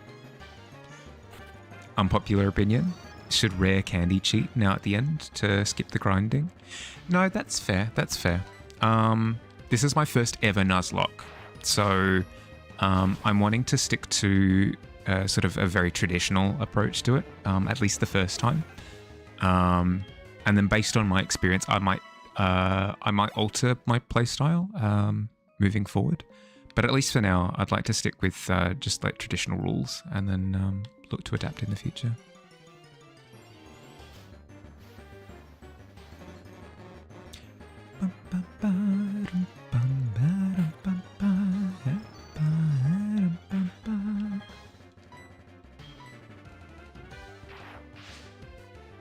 No, I get it though. It's more brutal specifically because Claire completely wiped me out. If I had the same team going into the Elite Four, it wouldn't take nearly as much grinding. The grinding towards the end is just brutal. As I said, like exemplified because of the unique problem that I've got. Don't have much to do today. Gonna be doing the last bit of moving tomorrow. Then gonna start cleaning your old place. Ooh, that would be super satisfying actually. Cleaning up the old place once like everything's moved out. All the belongings, all the furniture. Am I weird? Am I weird for having that opinion? Cleaning a completely empty apartment would be ridiculously satisfying.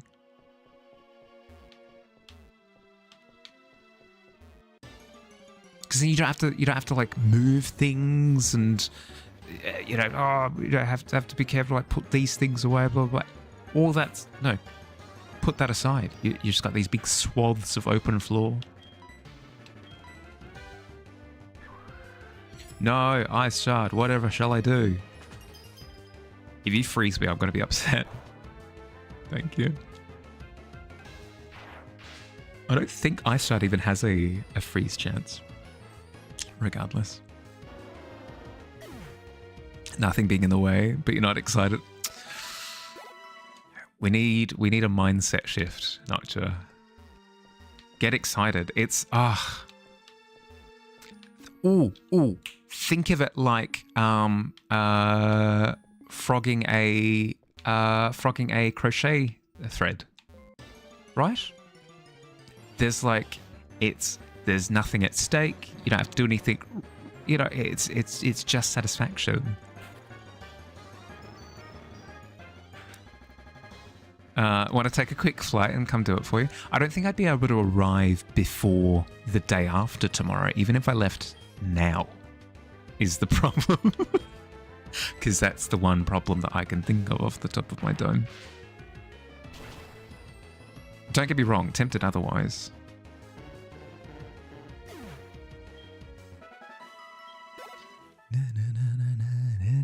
Because oh my god, there'd be nothing on the walls as well, so you could like scrub the walls without having to like move picture frames and like get behind things because all the furniture's gone. Oh my god, I'd be...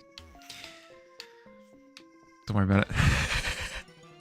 I know I have a problem. You know I have a problem. But let's just not acknowledge it, and then I'll feel better about myself. Just pull a string of yarn, so no effort, and it feels nice. It isn't gross and dirty. No, but you're anti-gross and anti-dirtying. That's the best bit.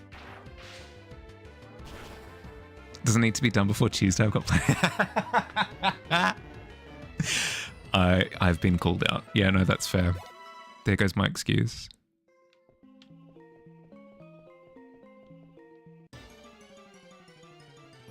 So rude, so rude. I've been accurately identified as the fraud that I am. Sorry, I can't I can't fly over to wipe out your apartment. Should order the Uber version of cleaners. Well, I mean, in this case, I would be the Uber. I would be the Uber version. Hi, Glitchy. How you going? Welcome, welcome. How you doing? How's your week been? Struggling watching others play now. It's very much so like an esports to the video game, right? Where you're watching other people play the game. But the satisfaction comes from watching how impressive it is for people to perform at such a high level. Like that tends to be my enjoyment from watching tabletop games like a Critical Role. The problem that I have with longer format though is just I just can't multitask very well. So if I'm working for like 6 hours or something during the day, having something constantly going in the background that you also need to pay attention to is almost impossible. Hard agree on the empty house cleaning. Thank you. Somebody's in my corner. Special attack increased by 3. You love to see it. Doing fine. How about all of us? Yeah. Well, I can't speak for everyone, but I'm doing really well. I'm doing really well. My streaming routine has been how to describe it? Awful, I think is the word. Awful is the word I'm looking for. For a couple of months, maybe even longer than that, for a while now, where I'd be starting the stream like an hour or two late every time. But for this week, I've been starting on time, except for today. I was a little bit late today, but head and shoulders above all of my previous performances. So I'm feeling tip-top about it. I am getting better. Thank you for noticing. So I can actually, with semi-confidence, forward my streaming schedule to people without feeling too self-conscious about not hitting it.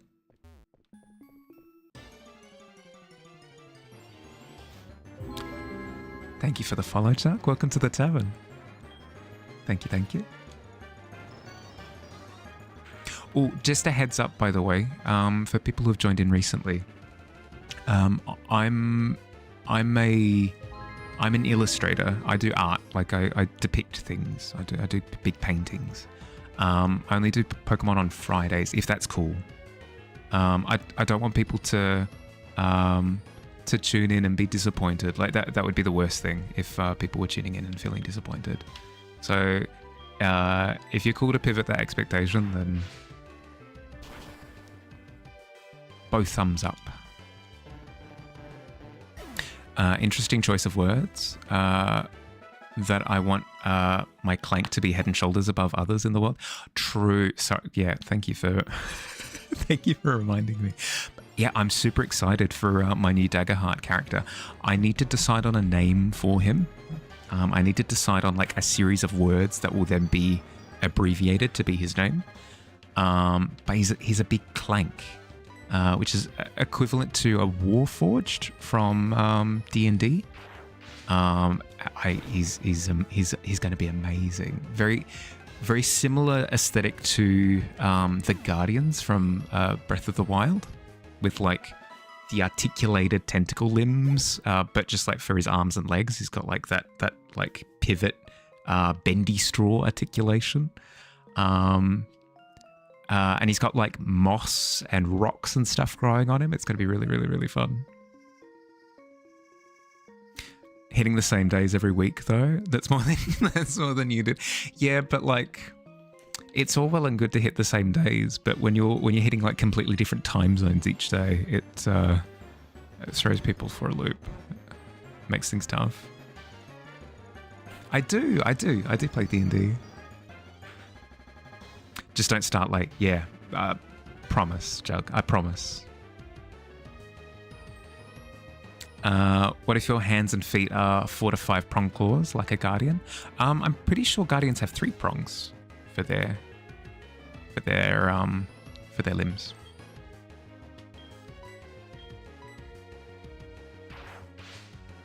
Correct me if I'm wrong, though.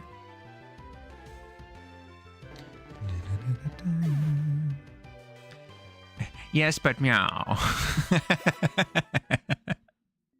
No, that's fair. No, I hadn't particularly set in stone what number of fingers my character would have. So I totally could go for more. But yeah, Glitchy, I play D&D quite a bit, which is odd for me to say because before recently I'd struggled to find games. But yeah, I started as a DM. I forever DM'd for about a year and a half. And then now I've pivoted to being a player, like way more than DM. But I'd love to get back into DMing. You're new to D&D and doing a D&D character. You want my opinion? Yeah, please hit me with it. I love character creation, so I'd love to go through it with you. Do the Warcraft 3 campaign on hard mode. Be great to watch. Potentially. As I was saying, I only do my gaming nights on the Friday. So once I get through the Nuzlocke, yeah, I have a meadow in front of me of infinite potential. I could do Warcraft 3.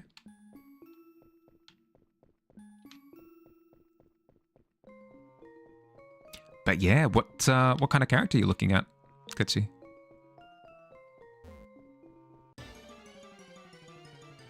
I've got a little wheezy goblin behind me. I can hear her.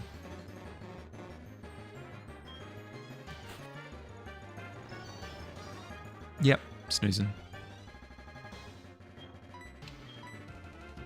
Okay, we're down to 3 charges of shock. All right, let's start heading back, I think, just in case we encounter stuff on the water. When we inevitably encounter stuff on the water. This is a great location for grinding for Shazam, though. Really good encounters. One-shotting everything. Nothing is too spicy. I was terrified last time because I encountered a Wobbuffet with Shadow Tag, which meant that I couldn't leave, and I had Destiny Bond. So it meant that if I knocked out the Wobbuffet in the same turn that it used Destiny Bond, my Pokemon would die. And Nuzlocke, so frick. But none of that. No Gravelers with Explosion. knows. Well, I mean, the Zubats might have Confusion Ray or something, but not that I've seen. Can I even leave? Is leaving possible? Hello?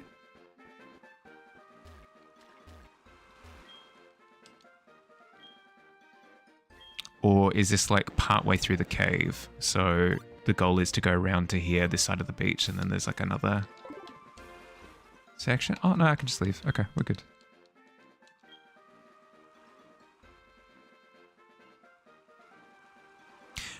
Since the subscriber badges are done now, do we turn off that goal and set a new one? Yeah, could do. The 1 year subscriber badge is still in the works, but I've still technically reworked the subscriber badges with the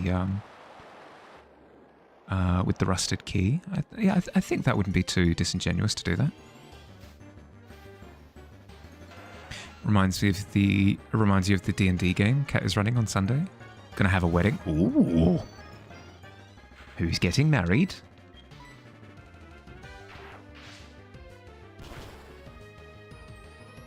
Character is a wood elf and is a multi-class ranger with Gloomstalker subclass, and ranger with an alchemist subclass, and with background far traveler, and feats are elven accuracy and sharpshooter, skulker and poisoner, and resilient, and have chaotic good alignment.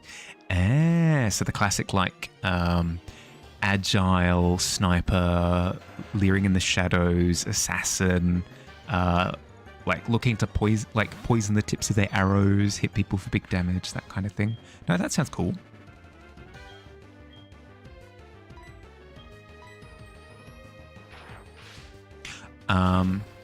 One thing, I probably don't need to tell you this, but I'll just put it out there because it's just a good thing to put out there. Try not to lean into Batman too much, because I've had lots of players make Batman as their character, and Batman is really good at doing lone wolf stuff, but in D&D, where you're part of a party dynamic where you're supposed to be working with other people, Batman struggles a little bit because he does the whole like, you guys do this, I'll go off and do research by myself, or like, you guys do this, I'll go like, I'll go like get information from the bar, interrogating people by myself or whatever. It leads to like a disparity between what your party wants to do and what you want to do with your character, and it can lead to like tension, and it doesn't feel good to play. It doesn't feel good to play with. But there are ways of like pivoting it, so where you've got like a character who's really good at doing things by themselves, but they'll like look out for the team in the sense that like you guys hold this position, I'm going to climb that tree and like get a good position from there, like kind of work side by side with your party a little bit more. The only reason why I bring it up is because it tends to be a pothole that people kind of fall into quite often, especially as new players.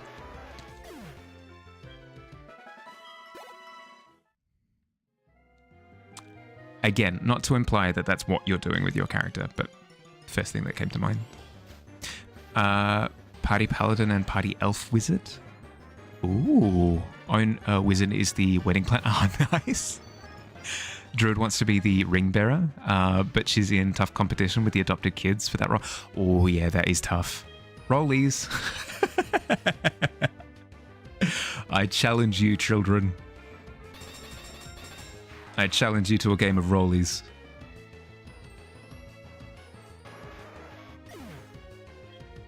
But that sounds really fun, though. The fun part of Ranger that I tend to find is juggling Hunter's Mark. Hunter's Mark tends to be really, really, really fun. And then with Gloomstalker, you get some pretty cool spells, don't you? Gives you more sort of spell side utility. Sounds really fun. Sounds really fun. What level are you starting at?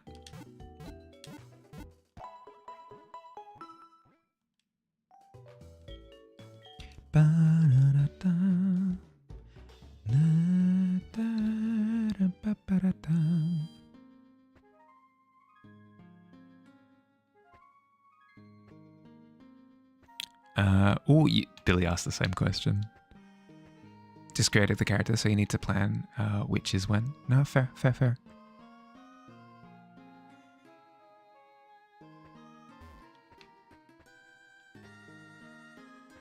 Yeah, okay, fair. Sorry, I was under the same misconception as Billy, where like that was your starting character, like you were starting at level, you'd be like level 6 at least or something. That would be quite high. We healed up, I think. Yes, excellent. Back into the whirlpools. Is this an endgame concept? No, that's fair.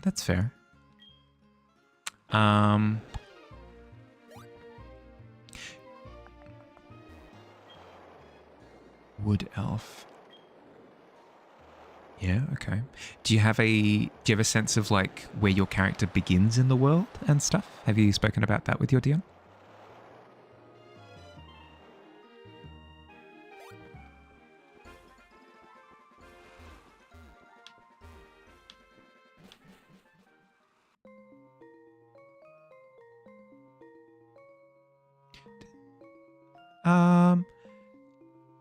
Fair, Billy, but as I was saying, like they could potentially hit that kind of build at around level 6, which is it's doable, like level 5, level 6.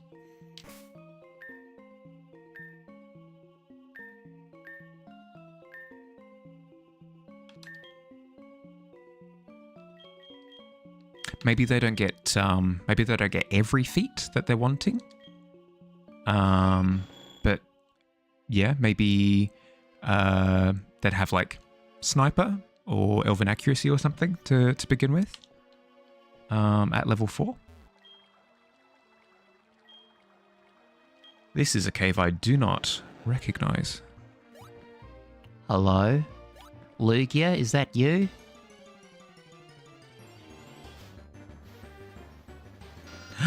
Lugia in the flesh. Hi, Tika. Hi. How you going, bud? Having full charges of Thundershock is a beautiful thing. It's a beautiful thing.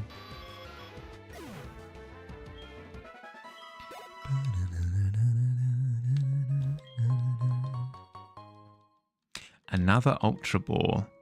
I feel as though you're trying to prep me to catch something, video game. That's 2 Ultra Balls you've given me now in this cave. Pizza for breakfast, so you're doing great. Oh my goodness, yes. Pizza can have different vibes though. Dust in particular has opened my eyes to like completely new pizza concepts. So, pray tell what kind of pizza? If you say breakfast pizza, well, to be entirely honest, I'll laugh. If you say breakfast pizza, I'll laugh. But please don't say breakfast pizza. I don't want to laugh. That'd be awful. What are you telling me by giving me an escape route? Video game?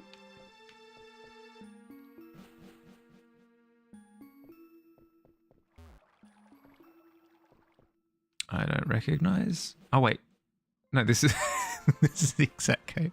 This is it. I literally just did a full circle. No, that's really good, Mahali. No, excellent. Good job, bud. It's not what you usually get. You just asked your mum to bring you some frozen pizza. She brought you pepperoni, fancy ham, and mozzarella pizza. Nice, yum. Yeah, no, you're right. One heck of a start to a morning. Oh, that sounds awesome. Since you've rolled really low on charisma, which is 10, they're socially awkward, lived in the forest, and he goes to the kingdom, meets the rest of the party. He's chaotic good because he was raised by some animals, which explains the ranger class. He tends to be playful. Yeah, but as Billy said, 10 isn't low. 10 is low for like superheroes, right? So in D&D, sorry, quick pause. In D&D, 10 is average. 10 is like middle of the road. I'd say like an 8 would be low. So with an 8, you're looking at like a -1 to charisma. That's when you can kind of play into it a little bit. But I'd say like don't make your character too antisocial. 10 is completely fine. Adventurers at level 1 are better at charisma, strength, dexterity, constitution, everything. They're better at everything than regular people. So as a level 1 adventurer with a 10 stat, you are better at that with a 10 than your average person. If that makes sense. That doesn't necessarily mean that you're like a charisma bomb, like you're out there in the middle of the dance floor making friends with everyone, having the best time ever. But I wouldn't say that you struggle. I wouldn't say that you struggle with social scenarios or struggle with like picking up on social cues and stuff like that. I'd say that it's more you're good at it. It's just it's not your thing, you know? Personally would say that a common person would be all 8s. Yeah, that's about accurate in my head. Is a regular citizen would have 8 in every stat. So -1, -1, -1, -1 across the board. Charisma is perfectly average, just like you. Well, I'd imagine that like I'd have -1s across the board. 19 is a very good roll. 19 is a very, very, very good roll. The rest of your stats are strength 12, dexterity initially 15, but thanks to Wood Elf, it became 17. Nice. Constitution initially 12, thanks to resilient constitution, became 13. Intelligence 13, wisdom initially 12, but thanks to Wood Elf benefits becomes 13. AC was studded armor and dexterity is 15.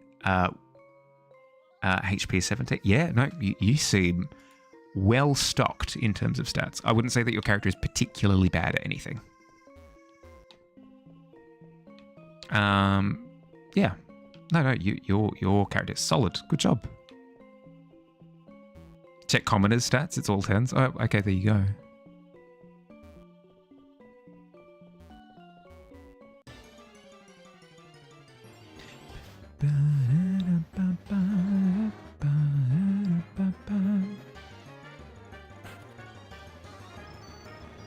Oh, actually, yeah, that's a good point. Glitchy with HP, you don't roll the initial one. It gives you a set number for level 1.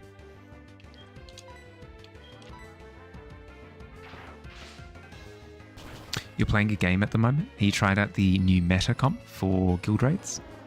Instantly, your damage doubled. That's like 38 to 60. 3B damage to 6B damage. Yeah, there you go. Boom. Yeah, no, you feel it immediately. I remember when I did that in Guild Wars 2, when I went from just like, I'll spec into like damage stuff and I'll do damage as the class that I like, as the subclass that I always play, cut to picking like all of the perks and stuff that's recommended for the meta build. Immediately damage just goes whoop through the roof. Not just that as well, but because you pick the meta thing, the damage rotation is also set in stone. So they go like, first you do this, then you do this, then you do this, then you do this, and you string it along. And learning that set string just bumps your damage through the roof. It's bonkers. You should change. Yeah. Just for now. You roll your HP after level 1. So I think with is a ranger D8 or D10? I'm not sure. A D10? Yeah, there you go. So it'd be D10 plus your constitution. But at level 1, it gives you the 10 as a static number. It goes the maximum number of the D10, which is the 10, plus your constitution modifier. You were using the previous updates meta team previously, or is that what you've switched to now?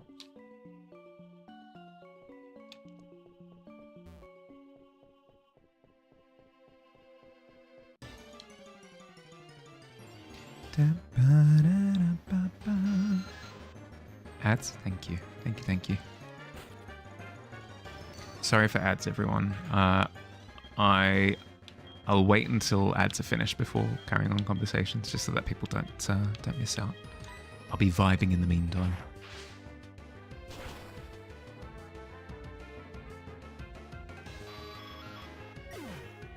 You're planning your feats at which levels they are? Okay.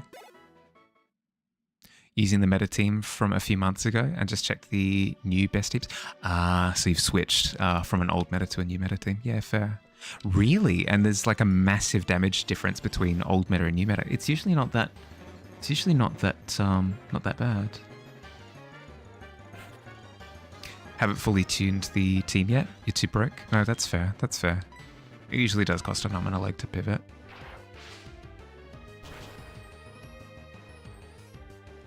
The biggest hike in difference in damage difference that I tend to see is going from a casual build to a DPS build. That tends to be like the biggest spike in numbers.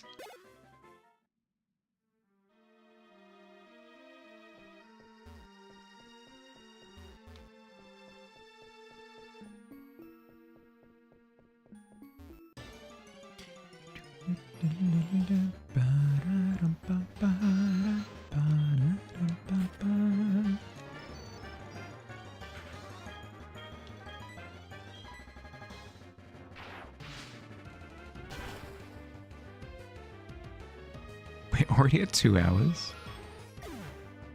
I mean, I guess a bit's happened. We Voltorbed for oh my goodness, we Voltorbed for a bit. We have Georges. Oh my god, frick! I forgot to rotate in Georges. I mean, it doesn't matter too much because I haven't been throwing at anyone except Shazam, but still, I forgot to switch out. All good.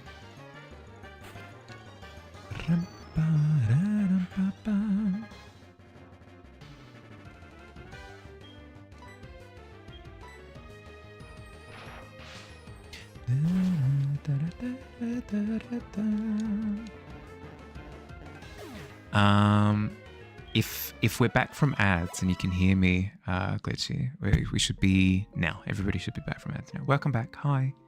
Glitchy, if anything, I would hold off on planning out your feats from now, just because there are things that are going to happen in the campaign that'll affect your character. So you might get a magic item that does something really wacky that sends your character in a different direction. And then maybe you want to pick a different feat at that point. Or maybe something happens with your character and you're like, you know what? It doesn't make sense to multi-class in this particular way anymore because my character is just fundamentally different. I've made a decision with this thing and it makes more sense to multi-class into like Paladin or something like that. So don't by all means think about it. But don't stress too much about making the correct decision from now. You'll have all the time in the world to like adapt as you go. Yeah, like things will pop up in the game that will affect your decision making for how you want to build your character moving forward. So where I'd recommend that you keep your planning, keep it within the close to midterm. So if you're starting at level 1, I'd think ahead to like level 5-ish. And then and then move in like 5 level chunks. So when you get to level 2, maybe think to level 6. When you hit to level 3, maybe consider up to level 7. Because if you think too long term, you run the risk of potentially locking yourself into a character concept that doesn't fit where the character's at anymore.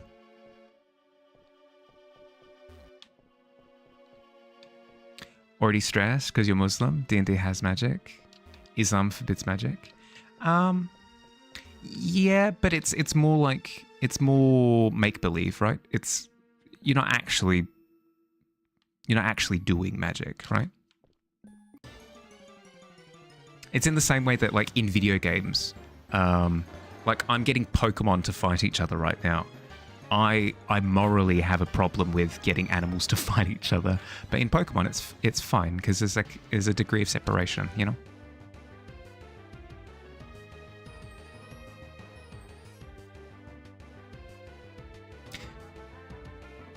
What's big here is that the team used to need 2 supporters to keep everyone alive.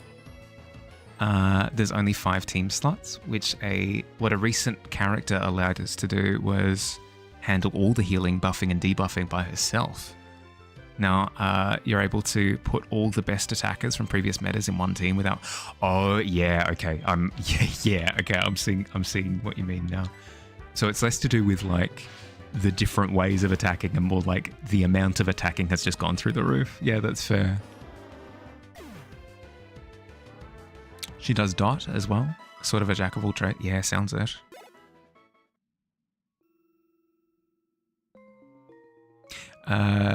If you have the intention and thought of, oh, this isn't real, this is fiction, so it'll be fine. Yeah, exactly. At the end of the day, no matter how much you get into like role playing with D&D, you still kind of need to remind yourself, like at the end of the day, we're just kind of we're playing improv. We're playing like drama, you know. No, you're good. Have to go? You'll be back in a bit? Yeah, no stress, Les. Good luck. Good luck with this new team.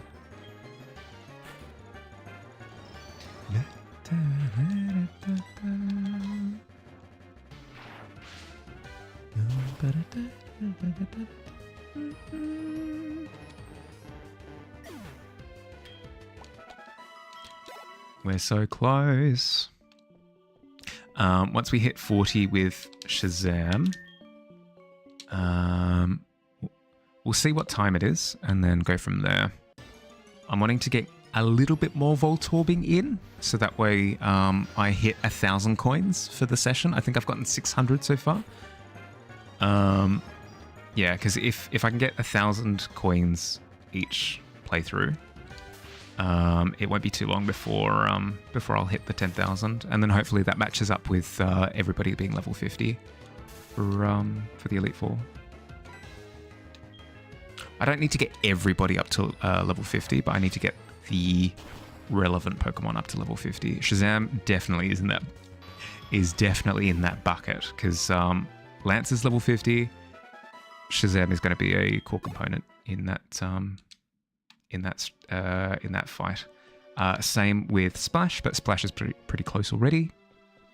Moltres, I'll have to get up to level 50 as well. But otherwise, I just need to get the rest of the Pokemon up to like their relevant fights.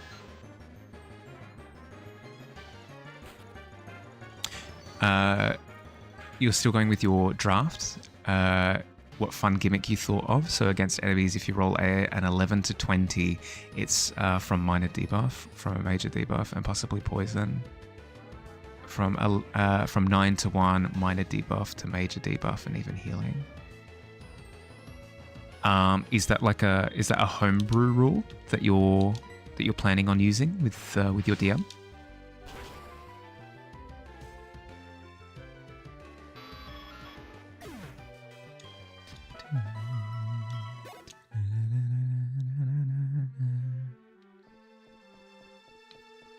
Because that'd be cool. The poisoner, because if you're thinking of like utilizing poison stuff, the poisoner feat has always been a little bit weaker. So that'd be a cool way of sort of bringing poison into it a little bit more freely. You'll suggest it to the DM if you ever find one. No, that's fair. Have you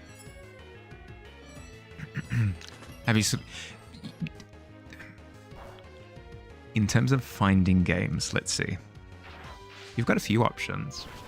A lot of people tend to advertise in the local area that they are running games. So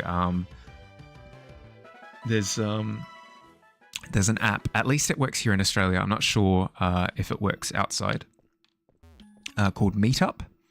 And you can advertise different gaming groups. So, like for example, different people advertise board game groups, D&D groups, that kind of thing. Like foodie groups. So people will catch up on a weekend and all go visiting different restaurants and trying different food. So even if the Meetup app doesn't exist in other countries, different areas of the world, I'm sure that service still applies. I'm just assuming, because I assume that everybody's not. We've got a lot of people not from Australia here. So that's a potential thing. BRB for a bit. Mention of food reminded you that you're hungry. Yeah, fair. So that's a potential thing. If that app works, maybe use that. If that app doesn't exist where you are, try something else. Food is good. The other option is if there are any local gaming stores. Gaming stores tend to have local D&D groups as well. The gimmick is the same with your party members, but from 11 to 20 is minor buff to major buff and possible healing. 10 is nothing happens, and 9 to 1 is minor debuff to major debuff and possible poison. Ooh, okay. So it's like a degree of success kind of role. That's cool.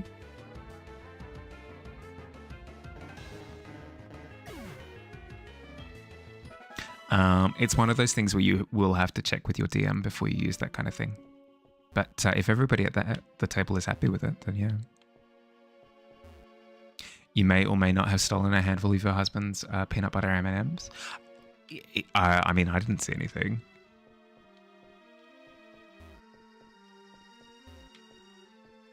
I don't see any proof. So if I get questioned about it, Misfire, you're in the clear. Since, like you mentioned, you'll have the poison effect, since you insist on Artificer subclass Alchemist.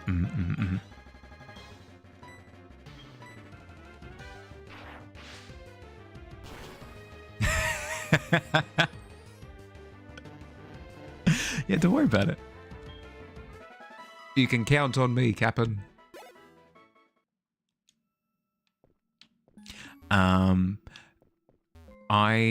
My recommendation, Glitchy. My recommendation for you is start without homebrew. Start with just classic rules. In the same way that for my Nuzlocke, for my Pokemon gameplay, I'm starting with just basic rules to see how you feel about how the game plays. Because if the way that the game plays is really satisfying to you, adding extra stuff might get in the way. So try just playing the game traditionally. Then once you have, if you feel like something's missing, then I'd try adding in homebrew after that. You don't have to listen to me, obviously. Like, do what you like. That's my recommendation, though. The reason I say it is because D&D is actually quite full on. There's a lot that you need to keep track of. So adding in more numbers can be quite confusing. You might feel overwhelmed.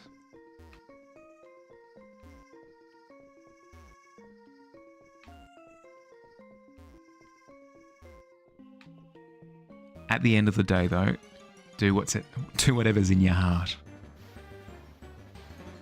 If you really, really, really want to try this homebrew, and your DM is okay with it, then go for your life.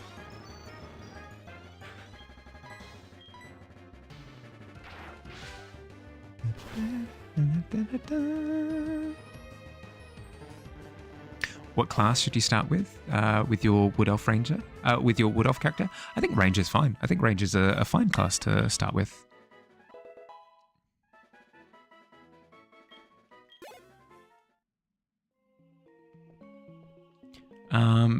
At the end of the day, these characters, the way that the game is built is so that it's enjoyable at every stage, right? So if you start with Ranger or Artificer, you're going to have fun regardless.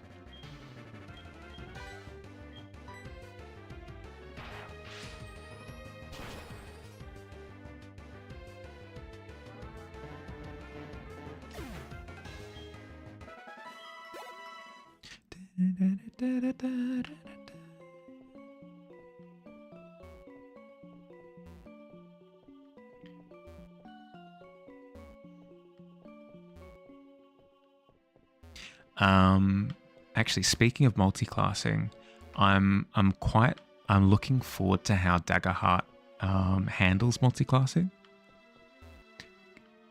There's one thing in D&D that I don't like, and that's because the classes work off of because they work off of like a spell casting stat.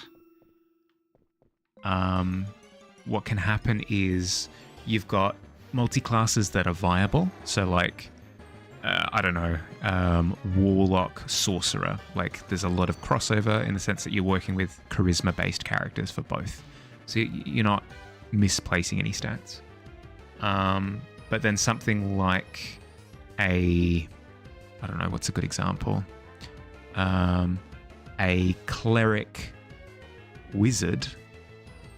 You've got an intelligence modifier for... It's probably not a great example. It's probably better off with like, I don't know, a wizard paladin. A wizard paladin isn't very viable because as a paladin, you need high strength for your damage output. You need high constitution for your health. You need high charisma for your spell modifier. And then with the wizard element as well, now you need high intelligence as well. And it's just not viable. Having like 4 really high stats is just not really going to happen.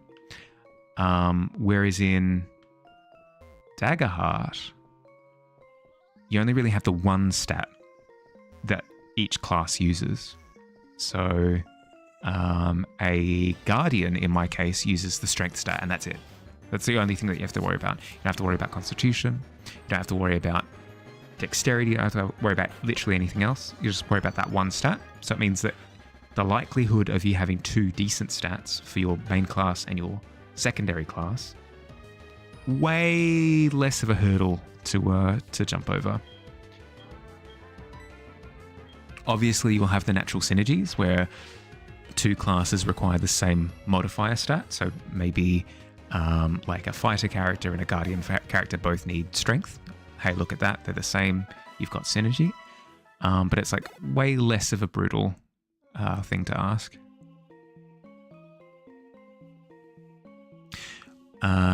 Is a bard and a wizard multiclass. Their methods to activate their spells is through dancing and singing and possibly throw your DM off and the enemies. Well, bard already does that. Bard is like... Bard already has like wizard spells. You could do all of that just as a bard. But that kind of speaks to what I was talking about, is bard and wizard is really tough because bard is a charisma-based character and a wizard is an intelligence-based character for your spells.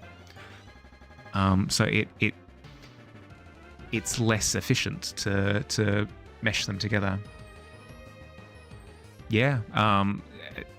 Inherently, like a sorcerer bard is more compatible because sorcerer uses charisma. So does bard. There you go. Boom. You've got a sorcerer bard. Sorcerer could dance for their spells too, just baked into the identity of the class more. Yeah, with high charisma. Love this game. Best Pokemon for sure. Hi, Gav. It's my first time playing Gen 2-ish. I know it's technically Gen 4, but it's Pokemon Silver. It's my first time playing Gen 2. And it's my first time Nuzlocking as well. So, recipe for success. Don't worry about it. Shazam. Yeah, Shazam. Shazam is going to be my carry when fighting against a bunch of water types, actually. It's like my kind of solution. It's my semi-solution to dealing with water types. Actually Nuzlocking on my first playthrough. I'm actually mad. Yeah. Yep.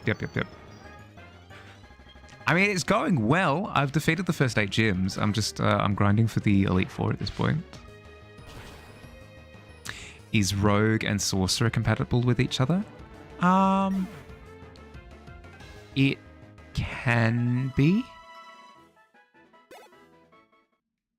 It can be. It just gets a little bit complicated when it's to spellcasters, because inherently.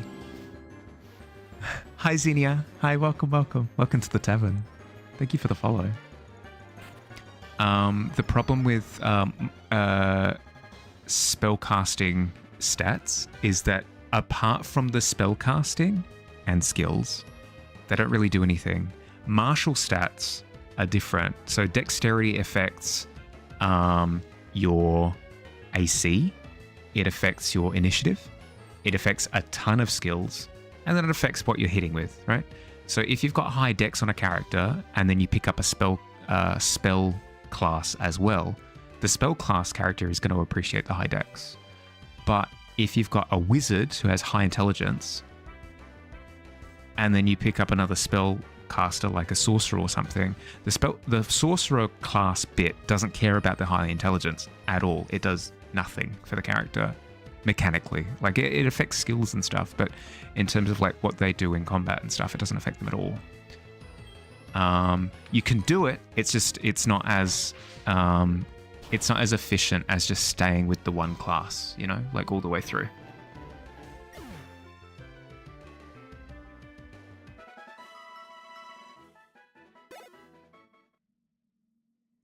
You build a character re-offered to as mad, multiple ability dependent. They depend on too many different stats. Yeah. Yep.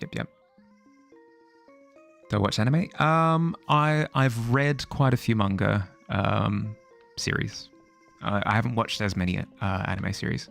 I've watched a few, just not tons. Did you have a particular in mind?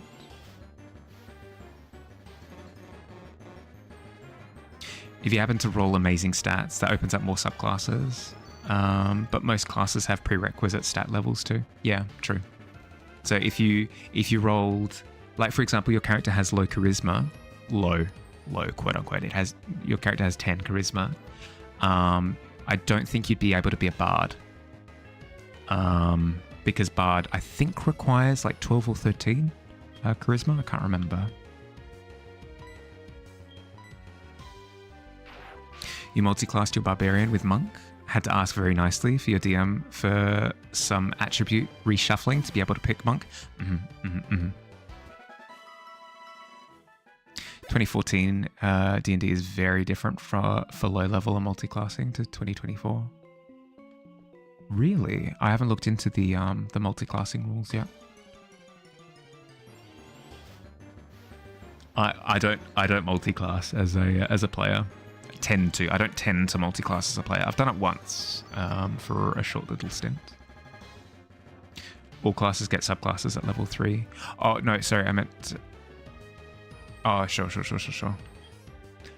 I meant in terms of like stat requirement. Just because his name is Bunk, which also happens to be the barbarian / monk multi-class nickname. Oh my goodness, that's amazing. I didn't realize they have nicknames. That makes sense, but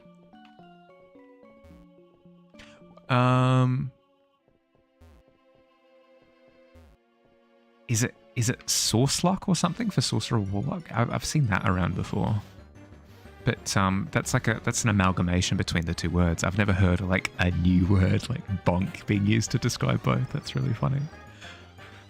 Sawclock? Yeah, okay.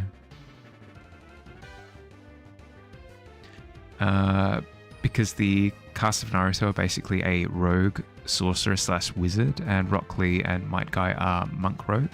I would say that the main cast of Naruto are just arcane trickster rogues. So you're rogue, you take the archetype arcane trickster, and then maybe for a couple of the jutsu that they use, you can also add in is it arcane initiate or something? Magic initiate? Mage initiate? Where you can cast a couple of spells. Your winged kobold scuff is one. Yeah, I had a salt clock for a one shot. Turned into 3 sessions, but it was still technically a one shot. And he was a sad boy. He tried his best, and he was chipper when he could be, but it was mostly sad. First ever D&D character was an arcane trickster. It's really fun by the looks of things. I haven't played one myself, but I've played with one before. Was he the wet boy? Yeah, wet sad boy.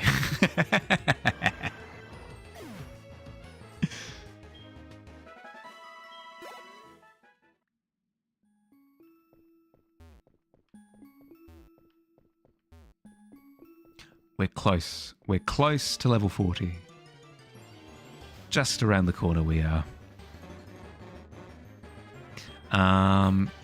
Seeing as we've got a bit of time remaining, an hour and a half, I think once I hit level 40 with Shazam, I'll start trying to find areas that I can level the others.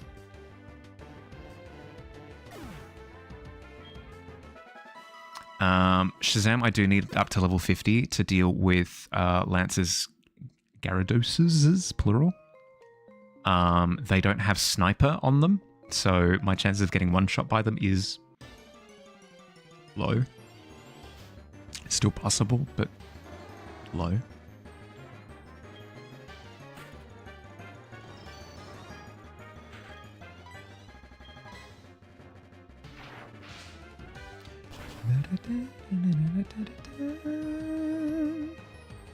Good thing about stat matching multi-classes is also that you can invest in entirely irrelevant stats too. Scuff has insane decks for a Sourclock, just because you wanted to up his AC. His AC is 21. Oh my goodness, what? But Sourclock's supposed to be squishy. Thanks, Billy. That's the nicest thing anybody's ever said. Where's the exit? Oh, it's over there. Are the Jinchuriki characters warlocks because they're tailed beast vassals? Yeah, I'd say so. I'd say they'd be warlocks. You could make them into... where's the whirlpool? Hello? Let me out! You can't contain me?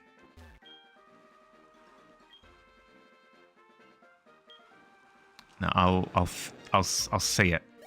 There's a solution here somewhere. There it is. I found the found the whirlpool.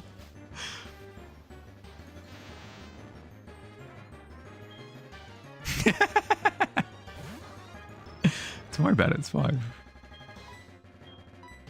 I need to fight this stuff anyway.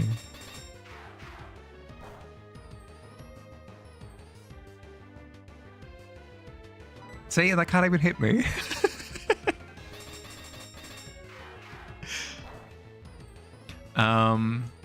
But yeah, like, I feel as though that, that like multiple ability, feeling that you're looking for, glitchy, kind of exists with archetypes. So, maybe a rogue doesn't start with spellcasting, but if you take the arcane trickster archetype, then you're a rogue who can now spellcast. You don't have to do the full multi-class thing.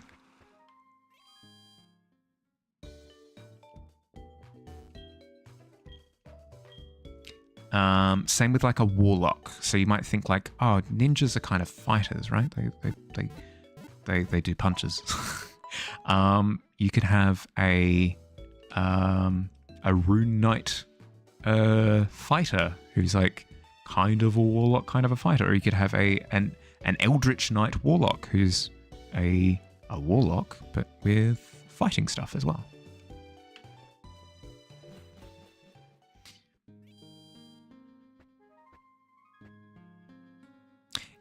It's 10 base of no armor, plus 3 dex, plus 5 unarmored bonus, draconic resilience, plus 3 robe of disguise. Oh my goodness, plus 3 robe of disguise is bonkers. Scuff is also level 16, so he needs that. Yeah, that's fair. At level 16, that makes sense. You can flavor any class's abilities to be like anything else. Yeah, for sure. Like you could have a You could have a wizard who dances to use his spells. You could totally do that. You could have a barbarian who, like, when she attacks something, it like crackles with energy, even though there's no magic. You'd flavor it. Add the flavor. Flavoring is super. Yeah, it is super.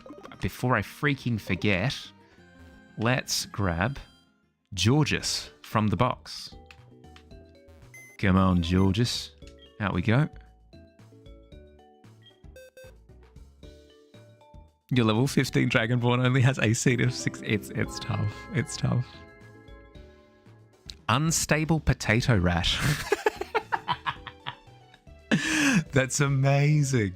I love that. That's an amazing name. Thank you for the follow. Welcome to the tavern. How you going? Yeah, what a name. What a name.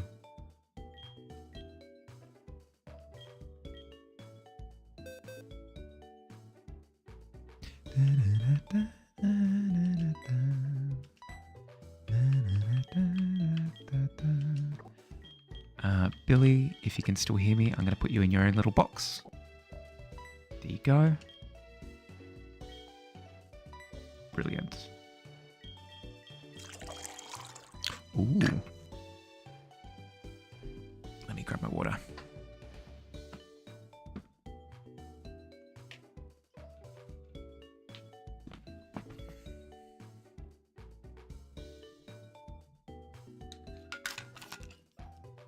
Cheers.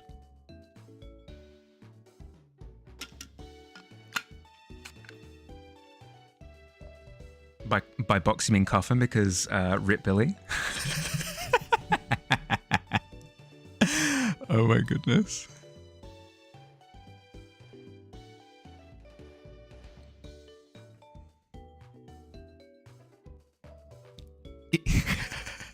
Putting him into the unstable, yeah. Posture check, yeah. No, that's fair. That's fair. I've been schlumping. I've been schlumping like mad. How do you get a picture to a buzz? Pokemon. Incredible.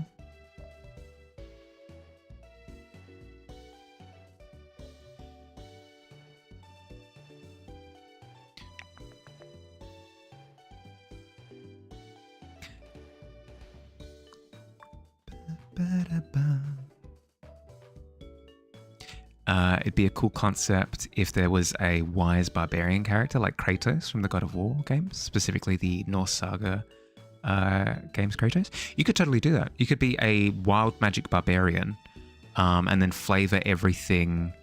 There's a Herald of the Storms barbarian. There you go. Boom.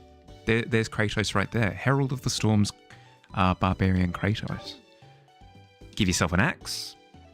Hopefully find a magic axe that can return to you when you throw it. Boom, perfect. Do you have good... I need good news, Vance. I need good news. Good evening. Yeah, I know it's you, Vance. Yeah, I'm awake. You're on Route 44. Okay. Want a battle? Yes, I do, Vance. Yes, I do. Yes, I do. I did win. Route 44, here we go.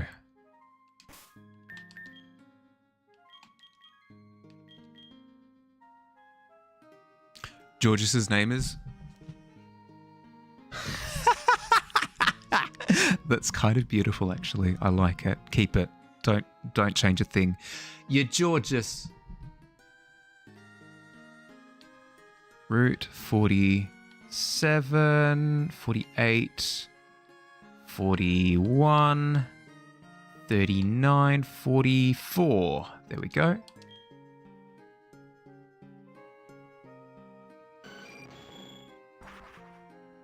A name only a mother could love. It's amazing, isn't it? It would be the heart. It'd be the heart. You're completely correct. Yeah. What is love? No, Tavern, no. No, don't think about it too hard, Tavern. I'm changing.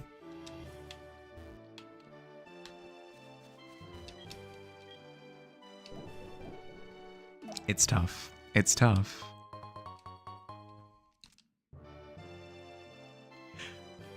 I mean, to be fair, though, that's kind of what you want.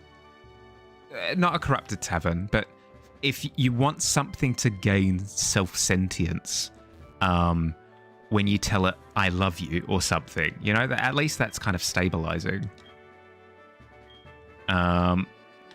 It's more problematic when what the robot that you're interacting with starts to gain sentience when you say something along the lines of, like, I'll do a murder on you, or whatever, and then it goes, not if I murder you first.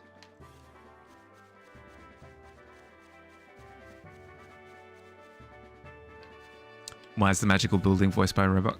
I don't know. It just, it's just what's on the brain. I slash you wavy bracket 247 wavy bracket you. Yeah, no, absolutely. Rolls off the tongue. What an incredible sentiment.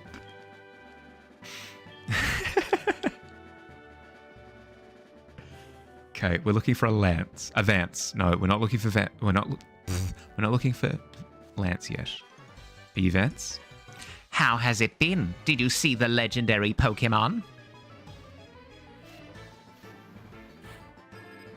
Birdkeeper Vance. There we go. Prepare to be annihilated, Hoot Hoot. Perfect typing. Perfect typing.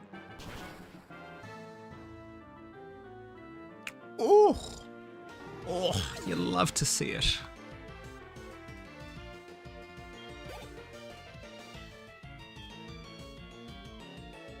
I backslash you, open brace, 247, 1 close brace. Hi, yeah, so, my significant other has gone insane. Help.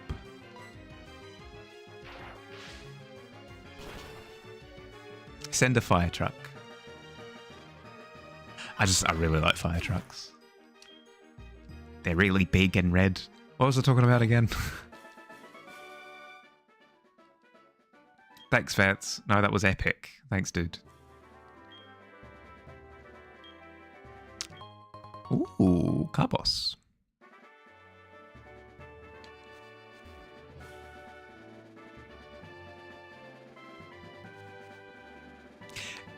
You wouldn't be beating the world is being taken over by robots allegations now, would you? If you start communicating to people in binary. Where to head now? We still need to hit that landmark of 40 with Shazam. Vance was a little bit more useless than I was hoping for, but that's okay. I don't judge you too much, Vance. Just a little bit.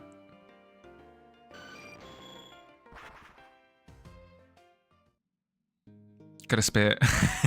Burn, heal, and... Yeah, here you go. Here. Oh, no. Oh, jeez. Oh, this is good. This is good, what I'm seeing on my screen right now. No, this is very good. Shazam, you've done wonderful things to your hair. What's your secret? What? Why? Oh no. No. Let's quickly save and quit. It's fine. Nothing to see here. Nothing to see. It's fine. It's fine. Don't worry about it. Oh, distraction. Pixie, did you see that your needle and thread has been carved into the wooden struts of the tavern? There you go. Boom. Hopefully that misdirection has worked.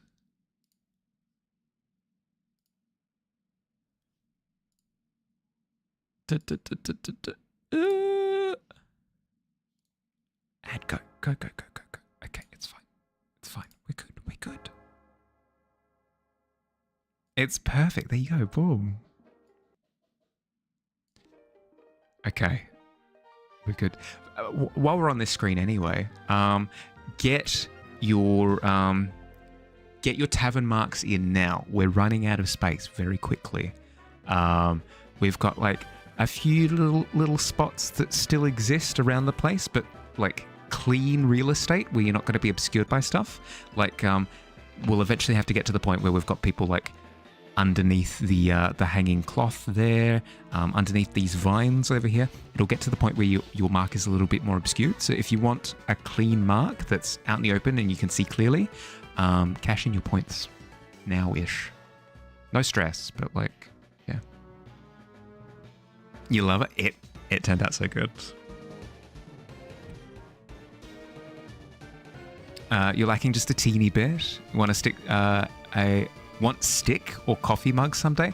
You've got this. There's plenty of time. Like I'd say there are roughly like 6 to 7 spots still available. So you've got time. Can hide your owl. Like I did with Vita. Yeah, okay, potentially. Yeah, okay. I'll consider it. Yeah, we'll see how we go. Exactly how you imagined it, and you're suing again, right? Perfect. Perfection. Nomstick. There needs to be a crochet hook on that wall. Well, there are only a couple of ways I can think that we could scrape it in. That'd be if the tavern receives enough channel point gold points, gold pieces. I think how much is it? It's the 7.777 one, right? Isn't it? Yeah, that one. Yep. Can you request a mark? Yeah, you can. So Bottle redeemed the price and asked for Pixie's mark. You're sitting on 13k now, so ooh. It's doable. It's doable. At your very fingertips.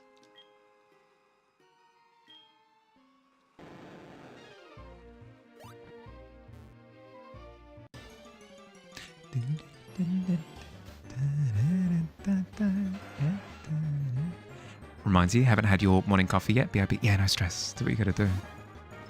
You will contemplate? No stress. No stress. Feel free to just ping me on Discord if you've got an idea for it and it just comes to you. You're just hit with a bolt of inspiration. Feel free to just ping me and be like, Barley, I've thought of it. I want a cat doing a handstand. Done. But you were very close to having enough points anyway. So now you just have all the points still. Oh no. Is this scandal? Are you not you're not gonna get bottles? Oh my. Oh no. No, it's okay. I didn't hear anything.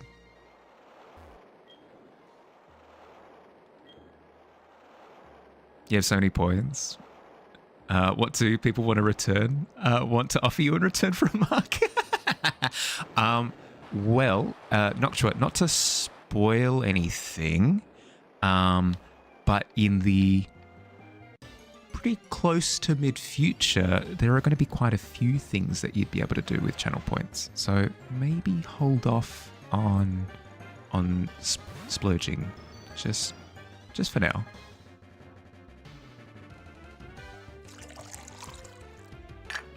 He likes to feel like he's been helpful and loving to you. Fair. Oh.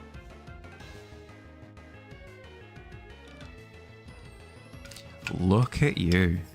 Mr. Big Spender. Cheers. And I'm out of water. I'll need to go fill up on the next outbreak.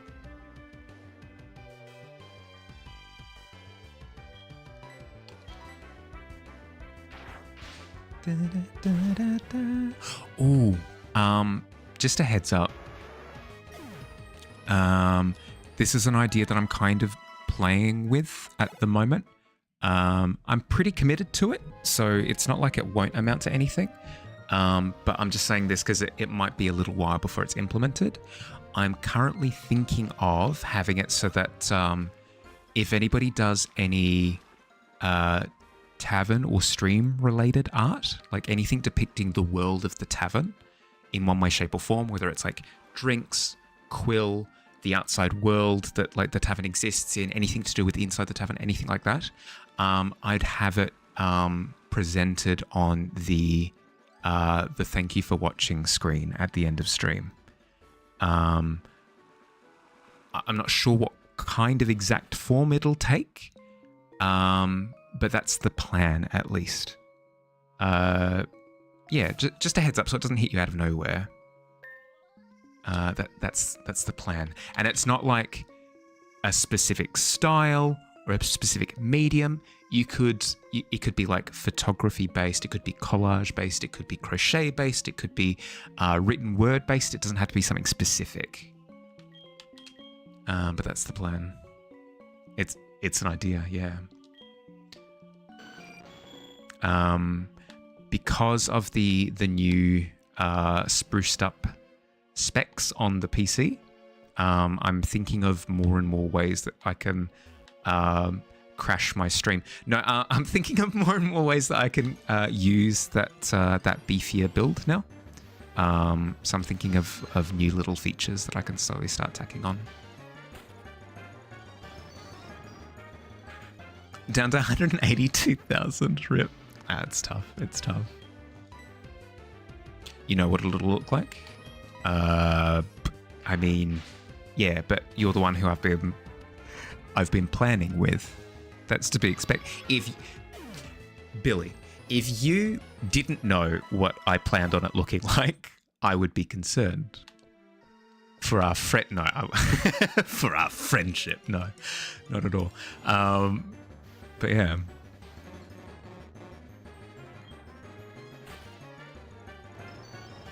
But yes, the reason why I share it is if you have any ideas for anything related to that, I'm all ears. I'm still in the planning phase for it, so I'm porous. I'm open to any feedback.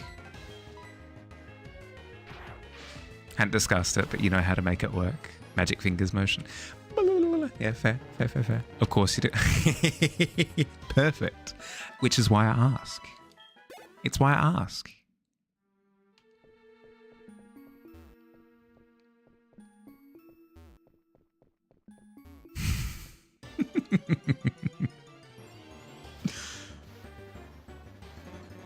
No, you don't understand. I receive so much crap from Billy with the memes that he sends me, and he does a voice where he goes, "Look at me, I'm a Harley," and then he says something ridiculous like, "I'm late to stream all the time," and it might be true, but it still doesn't. It still hurts. Okay, I need to get up. I need to get back at him sometimes.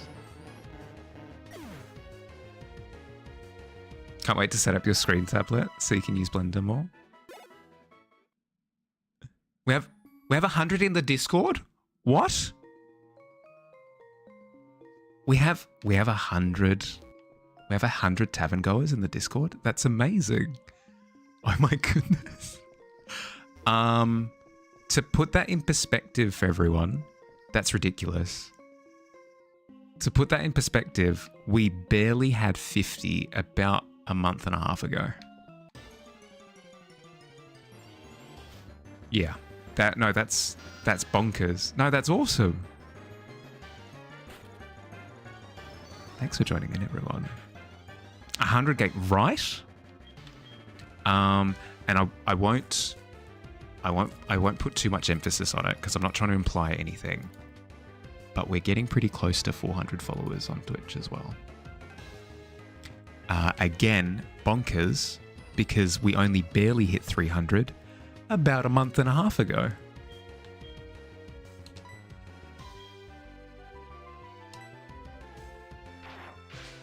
Ridiculous. Ridiculous, the lot of you. Thank you. Thank you for the support. I appreciate it. No, stream has gotten rowdy. Quite frankly. We've gone from a nice, formal, like, family-friendly establishment to just absolute... We're raucous, getting all sorts of noise complaints. The safety officer that came in last week was complaining about the fact that we had people actively falling into the goblin pit.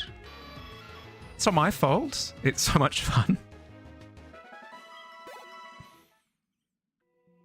Very glad you. Thank you. Thank you. I'm glad you're having fun. Stumbled on my stream. It's been a breath of fresh air. God. Do I have a button to like zoom out my camera even more so you can't see me? Just don't. It's fine. Speaking of goblin, oh my god, look at you go. Like flies. Stumbled into my tap. Thank you, Misfire. No, I appreciate the correction. Dear dear. Oh, nice. What kind of coffee? Well, I mean, you were talking about instant coffee the other day, right?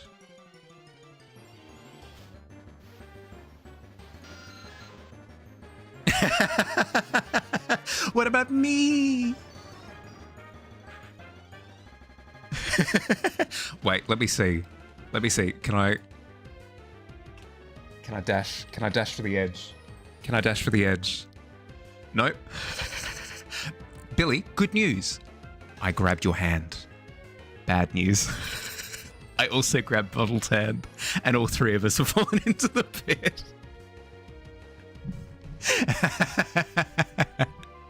Well, after we've brushed ourselves off, thanks to the conceded efforts of, it was Dust and who else? Ghost. Dust and Ghost installed new stairs leading into the goblin pit, so we can just walk out. But I mean, still scuffed our shins. Instant coffee. Good old Little brand. Ah, yum yum. Featherfall. Oh, yes, Billy. Never leave home without it. Clutch. Pit party. Yeah, no, it's the classic. We've all accidentally fallen in, but we turn it around. We turn it into a trend. Everybody's jealous of the fact that our pit is super trendy now. We pick up trash that's on the bottom of the pit, and we wear it as little like fancy party hats. It's a whole thing. You just had to be there, you know? You're just gonna sit here. Huh?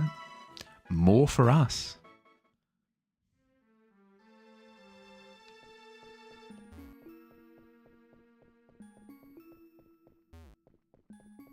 Give me level 40 or give me death. Don't knock on wood. Give me level 40 or give me not level 40. How's that?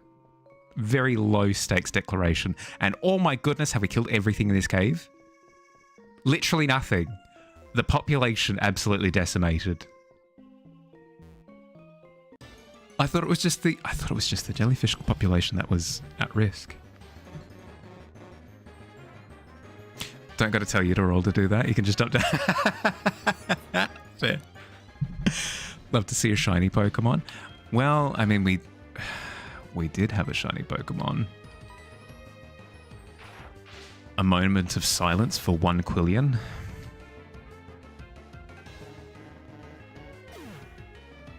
An invasive species. Yeah, I am. Is it the lionfish that just goes around obliterating everything?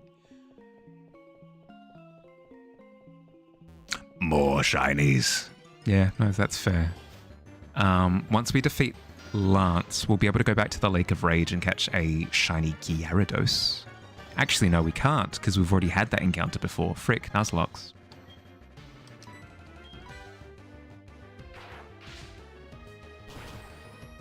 AKA Sea King? No. Tragically, no. You just weren't going to help? Fair. Has it happened? Hey, there we go. Level 40. You love to see it. Ooh. +3 in special defense and speed. Go Shazam. Wants to learn discharge. Yes. What do we forget? Sonic Boom, I guess. What's the accuracy 100, power 80. We're getting rid of Thundershock, which has been an absolute workhorse, but yeah, you just can't compete.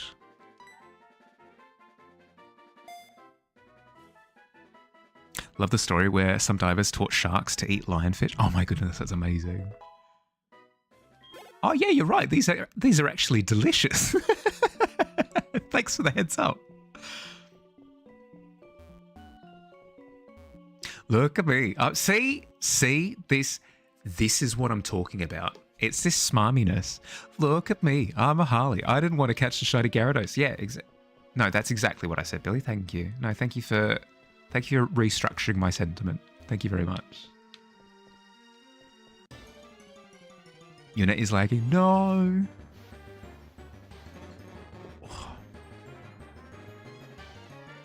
My net isn't lagging because I'm using it to snag all of these crabbies. Like a fishing net? I don't know.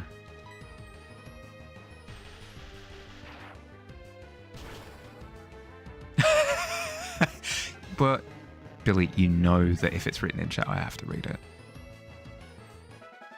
Welcome back. Yeah, see, Billy is a big old bully. Facts. Truth.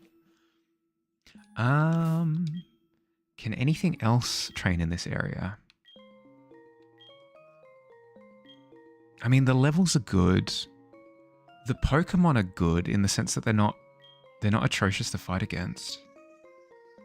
I could level here for a bit.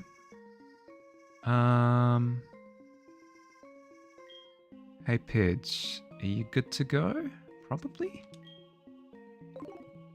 What? Okay, who do we need for that final fight? Who do we need? Lance, we've got a Gyarados, which Shazam is going to deal with. We have two... He's got 3 Dragonites. Good Lord. He's got, okay, 2 Dragonites at level 49. So that's where it's going to be a combination of Moltres, Georges, and Splash to deal with all 3 Dragonites. Good Lord. Then for Aerodactyl, what's strong against rock? Water? Rock as a defensive type is weak to water, grass, fighting, ground, steel. Oh. Steel, you say? Okay, we've got options.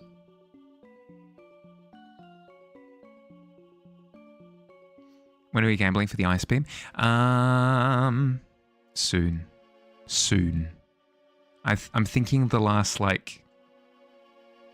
45 minutes-ish. We're strategizing now. Okay, so... Pigeon and Shazam are good for Aerodactyl. Charizard, fire, flying. What do we got? Shazam is kind of dust against Charizard. Rock into fire. Rock is super effective against fire and flying. Yeah, there we go. Okay. So, I'm not narrowing things down, am I? I need Shazam, Moltres, Georges, Dust, and Splash. We can limit this. We can limit this down a little bit. Shazam, we can get to level 40. Shazam, we can get to level 48. Dust, we can get to level 48. Georges, Moltres, and Splash, we need to get to level 50. And then Pigeon, you're there to look cute and also to be a backup. So let's say level 48 as well. So 48, 48, 48, 50, 50, 50. Okay. Easy done.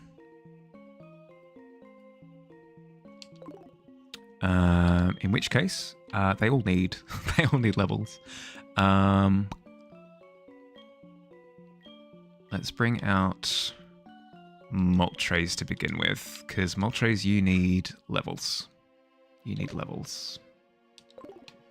It's going to be tough to begin with. We're going to have to switch you out just for a little bit, because you're only level 18, but it won't take long.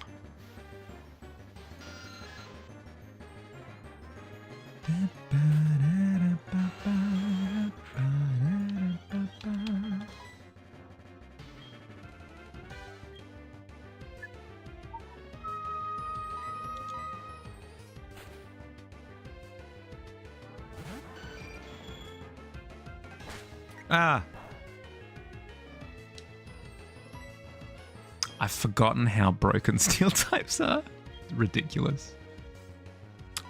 Pigeon, we really need, I think, Steel Cutter on you, or Steel Wing, I think. Steel Wing is the name of that one, and we need, I've forgotten the flying type move where it has a flinch chance. Wing Attack, I think it is. So yeah. Steel Wing and Wing Attack, I think, are the two moves that I'd love to have on you eventually. So I'll look that up in a potentially between streams to figure out which methods of getting moves we need to use in order to get you up.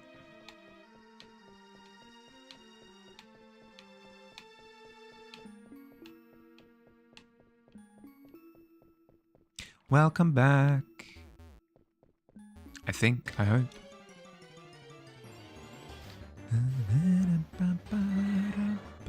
Duh. Hi, Golbat.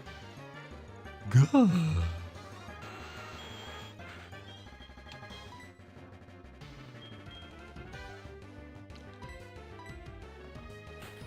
Go, Pippin, go. Yeah, Pippin needs levels.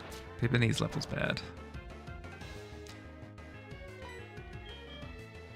So I agree. Oof. Yeah, we need that. We need that move that you just used. Let's try fly. Let's... Woo! Wait, are we speed tied? Oh, we dodged the confuse ray. We must be speed tied because Golbat acted first before. Maybe? Let's try it. Does this... Woo! Easy done. Now, if Golbat uses Protect, I'm going to be pissed. Yeah, we were speed tied because Golbat just acted second on that previous turn and then first on that turn. Interesting. We had the exact same speed stat, which meant that they were flipping a coin for who went first each time. Oh, you love to see that stat increase. +3 to max HP, and then +2 to everything else. Love to see it. And then level up on Pidge as well. Oh, my goodness. Look at that. +4 to defense. Pigeon, you're bonkers.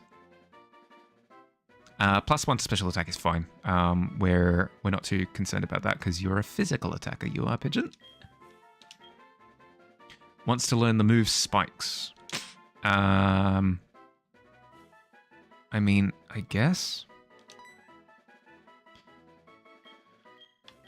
I guess. I'm not really going to be using agility. But wild Pokemon are going to be switching out. So Doesn't really do anything. Not now, Joey. You're just going to tell me about your Rattata, and I'm not interested. Sorry. That was rude of me, but it's true. Gonna play some Stardew for bedtime. Lovely to hang out with me as always. Lovely to have you guys around as well. Thank you for stopping in for a while. Oh my goodness, it's been hours. That's more than fair. Enjoy Stardew. Have a good night, guys. I'll catch you later. Have a good one.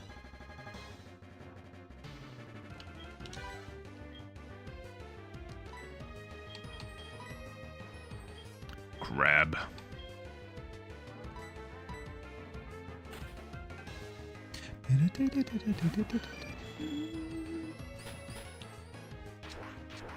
No, not Metal Claw.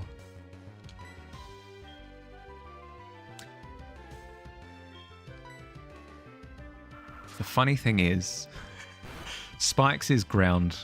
Ooh, that did quite a lot. Spikes is ground typing, and oh no. I was thinking because steel, because it was using Metal Claw. I was going to say, like, oh, Spikes would actually be really good if it did anything, but no, it's fine. We have Air Cutter, and it's doing wonderful damage. Boom. I will go heal up in a second, because we can't push the envelope too far with these little ones while they're still fresh.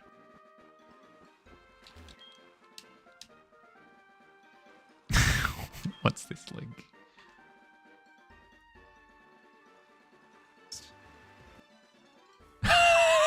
No. Which means that we act first, probably halving its speed. No. Is this the good old times? The good old times with the Gyarados? So to spend the whole time around. Good night. Sleep well.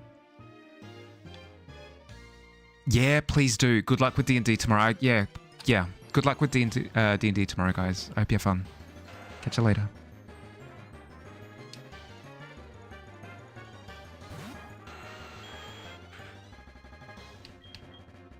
Go, Moltres. Oops. Threw Moltres into the ocean. Pidge is probably good here. Resists any of the poison stuff. Sorry, not resists. Is immune to all the poison stuff here. And resists a ton because steel typing. How does that go again? Help.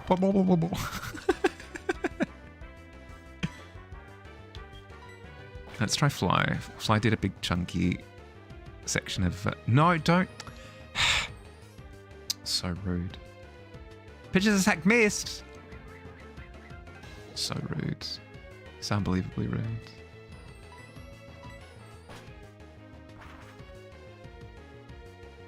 That this is an outrage. You come to the tavern on the day of my daughter's wedding, and you clip me out of context.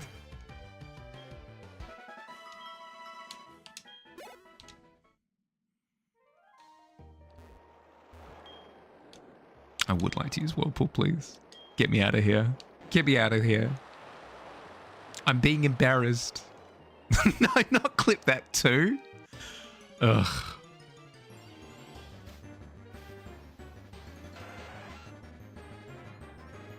Counterspell. Well, oh crap, they use counterspell. Oh, well, let's use counterspell ourselves. Counterspell your counterspell. Well, I counterspell your counterspell by counterspell. Frick.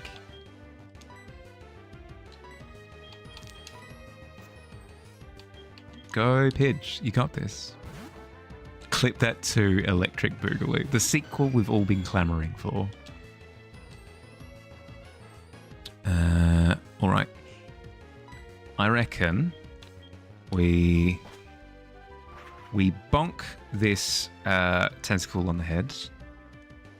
Negatively affect the overall population of tentacle, squid, jellyfish things in the area. Heal up. And then on to gambling for a bit. Almost as entertaining as Xbox. Yeah, that was so good. That was so good. Anyone else remember when Microsoft thought it was a fantastic idea to have it so that you could voice control turn off your Xbox system? Those were the good old days. Those were amazing. Anybody who had their TV on loudspeaker with just torn to shreds they were. It was amazing. It was so good. The amount of times where I'd find out that somebody did have their speakers on because I was joking about that, and then they're like, no, don't say that. It was incredible. I didn't mean to mount the bike. Cool, let's go.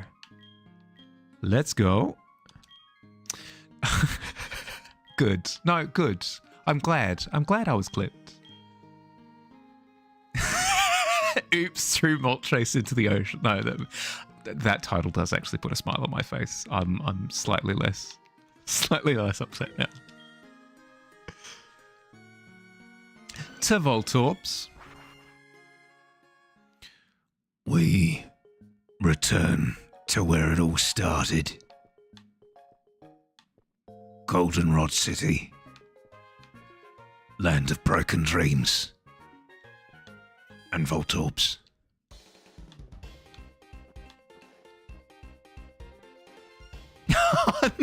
What?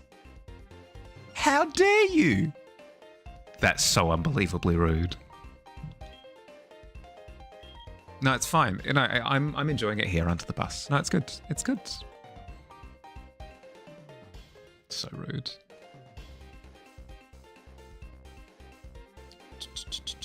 And I'm in the stage. Okay, so for the last little chunk of stream, I'm standing on the stage in the tavern.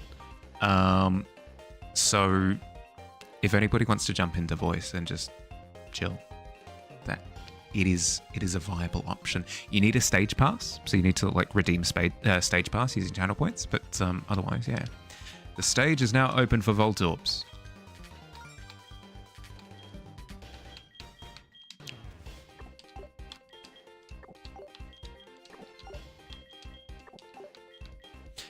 Thank Misfire for helping me edit short content. Yeah, thank you. That's a good point. Hello? Voltorbs! Voltorbs. Welcome to Voltorbs. Thank you. Let's see.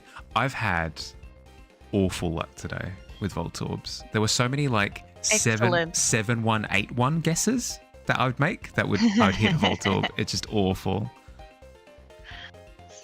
Sometimes it just be like that. Yeah, sometimes I've had those too. it's just fun times under the bus.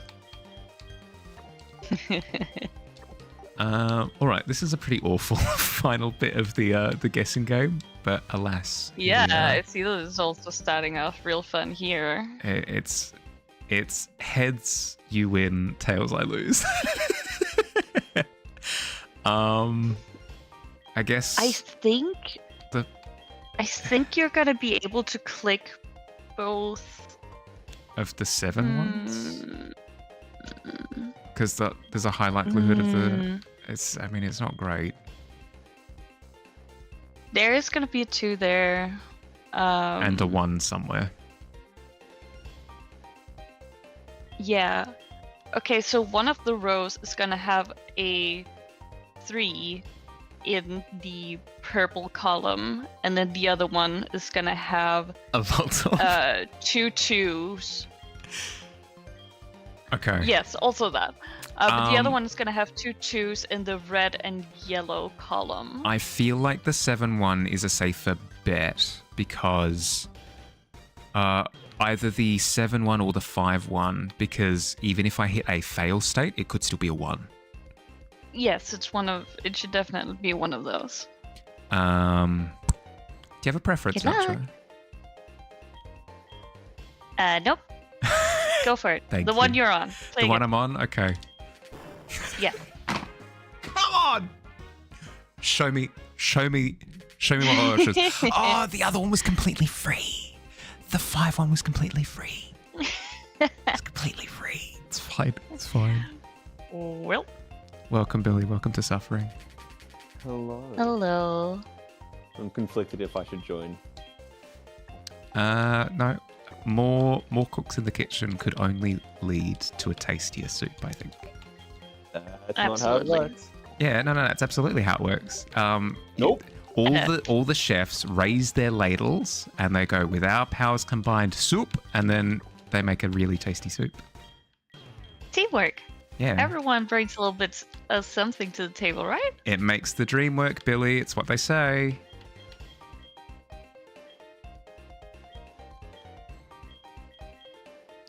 Why Green. do I feel like I'm being loathed right now? I'm trying to math. I'm not good at mathing. I think the yellow green is also a pretty decent guess. Yeah. Definitely seems statistically a little safer than the blue one. Yeah. Whee. Plus, I just don't like 2 Voltorbs in one column. I don't like it. I just dislike.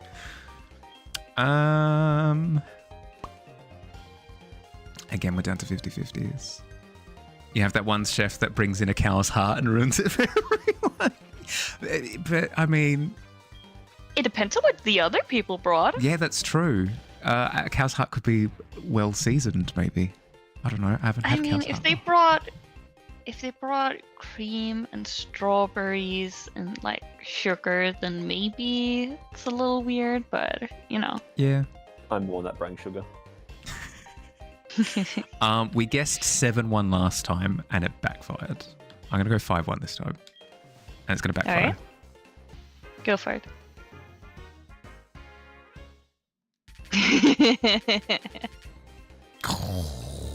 Why does Amazing. No, this day of Voltorbs is just cursed. Is absolutely cursed. I mean, I still ended up with 600 coins by the end of it, but still. Mm-hmm. This board. And how much do you need? 10,000. Yeah. We're almost at halfway, Notcho. We're almost at halfway. Go red row, blue column. Red row, blue column. Yes. It's what I'm saying. It's what I'm saying. It's just it's just super cursed. It's just super cursed.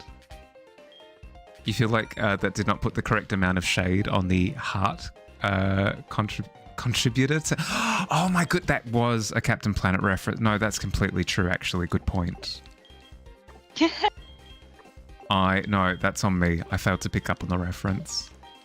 To be fair, though, the ability of heart, it's one of those things where when you're reading through like what a character does, it's like, oh, the heart ability. That doesn't sound as nearly as interesting as like the wind character or the fire character. And then you actually see somebody who's good with our heart character, and you're like, oh my goodness, that character's broken. Mihaly, this one's actually gonna be really easy. Oh, Click the 2 in the green Blue. row that you have not marked. Green row. green row. Ah, yes. And blue the column. You can twos. also click both of the ones in the blue column. Yes. Boom, easy I done. was gonna say, if blue-green wasn't safe, I would riot. Nap time. Calleth, gonna lurk and go lie horizontally for a bit. Rest up, Tika. Thanks for stopping by for a bit. Sleep. I hope you enjoyed your coffee. A coffee straight into a good nap nap. is bold, but if it works, it works. If it kicks in during the nap, then you're gonna wake up fast. Screaming. My dad has... Tika's getting a milk. Or Tika. Have you decided? Have you decided? If you haven't decided, no stress. You can always message me at another time. Be like, Mihaly, I've decided. I'm going with biting stick. But if you haven't decided, feel free to just take whatever time you need to think about it. My dad would have triple strength short blacks and fall asleep with them balancing on his chest. Oh, yeah. That's a professional at work. Thinking of a wooden coffee cup. It's Wake me up.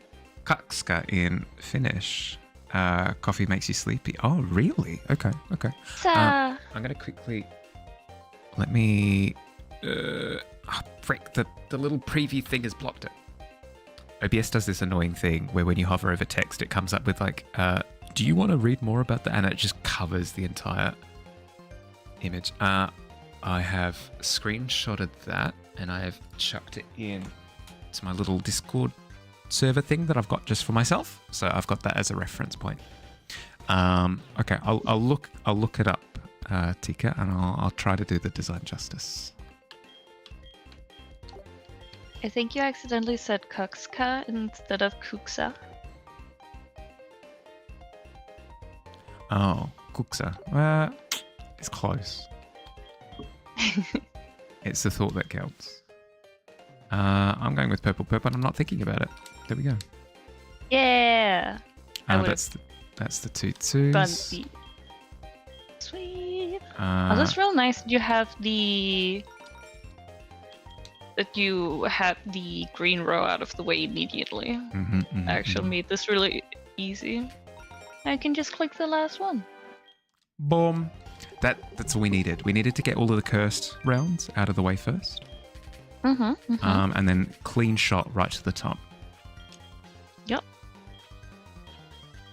Oh. So we've only... Oh, no, we've got 2 free lines. Ooh.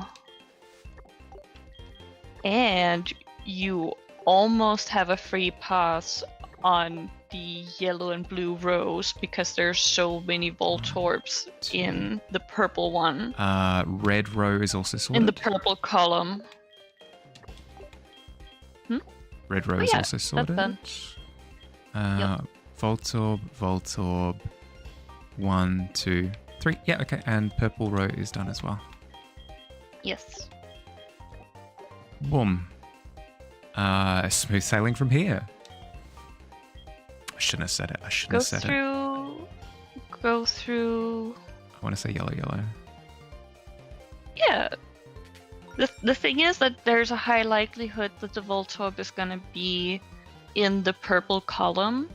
So because there's only one Voltorb in the blue and yellow row, you're likely to be safe in the entirety of those 2 rows, though of course not guaranteed. Oh yeah. Stressful. You gotta click. I know it's guaranteed, but it's still stressful. You should click on the green column blue row then. Green column, blue row. Yeah, I was also thinking that. Yeah. Okay, so that one's done. That one's done. Sweet. 6, 1. This one? Not necessarily. Because the Voltorbs have to be somewhere. Yeah, but you know. 4, 2, the 2, 1, 1. Right? Green. Yeah. So there is a... Green column, yellow row. Nice.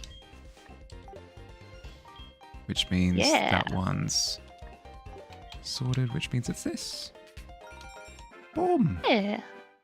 I like that you say it's this, Oh. and with my delay, it sounded like you were you meant the one that you were putting a Voltorb on. No, the clip Misfire made already has 5 views. Why? My reputation is going to be tarnished by blub blub noises until the end of time. And I totally did not click on You it. monster. This is awful. This board is awful. I hate this board. This. Are you kidding You know me? what? You should just. I'm just take me Voltorbs. Okay. You should just go for 1, it. 2. Yeah. So there's a 2 here somewhere there. Ah! You should just go for something wild, like Yep. blue. No, it's okay. I got it out of the way. We've cleared the board. Or yellow, revealed yellow. We revealed a 3. Yellow. And also what's up? Dear. Blue was safe though, and we stayed Blue at was safe. we stayed at level 4, and this board is way nicer. Oh my goodness! The funny thing this is, row is completely Ooh. Vault Orbs. yeah. I need to mark this, just so my stupid brain doesn't do anything. My brain will see Read it 0 the other and way around? immediately, yep. It'll see 0 and go, oh, that's free real estate. Free real estate right there.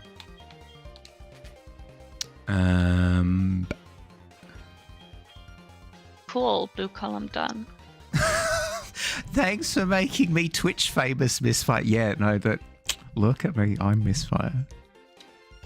I have a popular Twitch clip.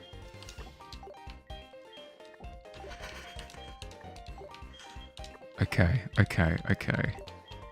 I know that the 7171 isn't as free because the 2 is already revealed, but I still feel as though it's pretty safe. Yeah, no, definitely continue with that one. Okay, so Definitely continue the with final that one is 2 as well, because then it 6-1. Yeah. Yeah. So that's that done. 6-2, 2 Vault Orbs, and then the final 2, or final 2 tiles, wherever they are, would have to equal. Remember, blue column's 4. clear. Ah, it is. Yep. Thank you.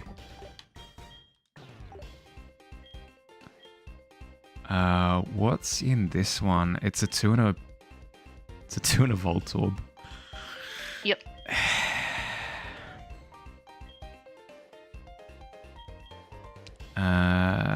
Okay. There's 4 remaining, so 3 and a 1 or a 2 and a 2 here. This one is a 2 and a 1? No, 2 and a 1 or a Vault Orb. I feel think as Billy though has a good suggestion. pick anything in the blue. Absolutely not. Absolutely not. I actually want to guess red. Sure. I'm just built. I was gonna say different, but just don't look at all of my other Vault Orb performances. That's that one as well. Let's see. So This is gonna there's be another 2 here a 50-50 somewhere. square again, basically. So I don't know. I'd just go for green. Or if you're feeling Is this one? spicy, Is this one done? go Or is for it 2? green-red. Green-red is an option. So if you're feeling less spicy, you can go green. I'm feeling Vault Orb. That's what my cowardice gets me. No, that's. I'll take that to Should have heart. been spicy. I should have been spicy. Yep. That's why I sometimes just press the ones where it's like 6.3 Volt Orbs and then like 7.2 Volt Orbs. Just to like check it out immediately. Sometimes you get the right thing and it gives you a lot of good information. This one is similarly awful as Honest- the one a couple of times ago. Just click around. Whoa.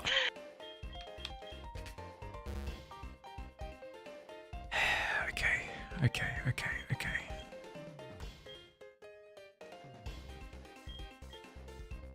5, 2, 4, 2. Okay. Yep. Sure. Why Is not? that a legit question, Billy, or are you making a little wordplay joke? Okay. Like, Says 7.2 there Volt are Orbs. 7 points worth in the row, and then 2 Volt Orbs. But I can see how it could. You could take the points as the little dot. 3 Vault Orbs and a 1, so this column is done. Yeah, all good, buddy. Disregard nap. You got too excited about cookses, and now you're looking for your knife to make one. Perfect. Hell yeah. 2 Vault Orbs. Then we've got a 2, so we need to make 3 across the remaining 2 squares. Okay, so there's a 2 in this column.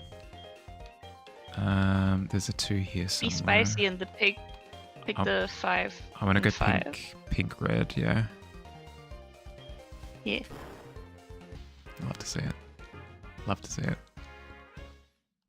That's okay. Yeah. The faster I make these decisions, the faster we'll find all Yes. the Vault Orbs, which is the goal of the That's how we game. get through. Yeah. Found one. Sweet. Record time. You have a whip, one you want to make for your dad. Whittling runs in the family, but you're hopping into it only at a later age, so you want to give him the first cooksy you've ever made. Oh, that's so nice. Are cookses, are they what are known as clogs?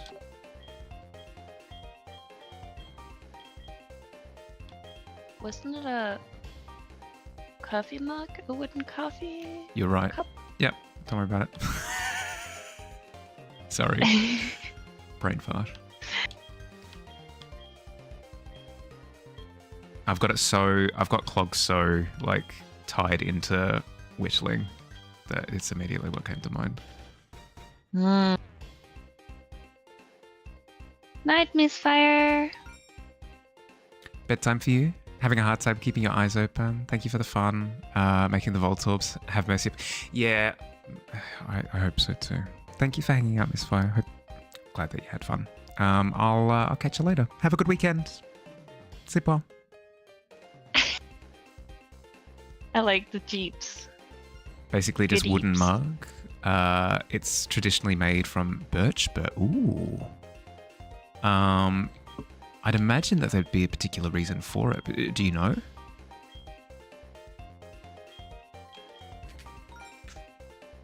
Red column, blue row? Or spicy blue. I don't know why I guessed that. I know why I guessed it, but it's dumb. Oh, a little too quick there. Yeah. I found the Vault Orb. You were quick. You did speed up. I gotta commend you for that. I did the thing where the marked ones, I just went, oh, those are Vault Orbs. No, those can't be 2.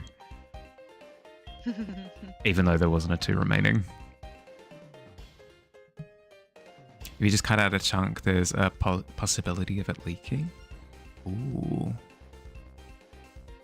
Has the wood veins going in a circle so they hug the mug shape. Yeah, okay.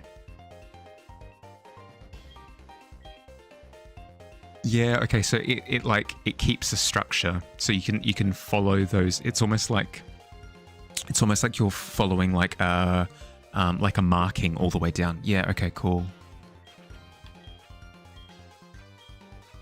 Wait, does that mean that you start in the middle of the log for the mug?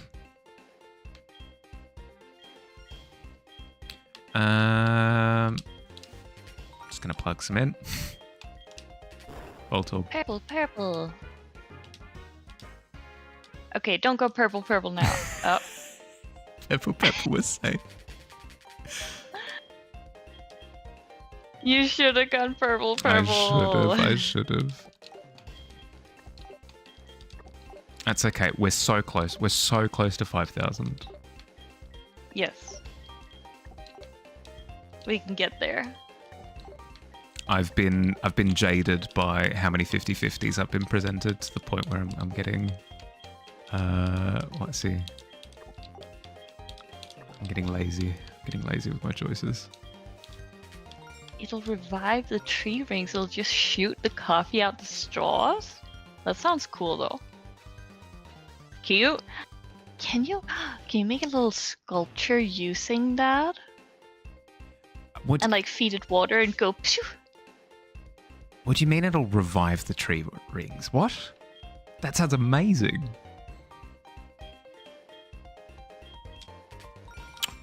Ooh. Ooh, sweet. I liked this board. It was nice and it was nice and simple. Nice and simple.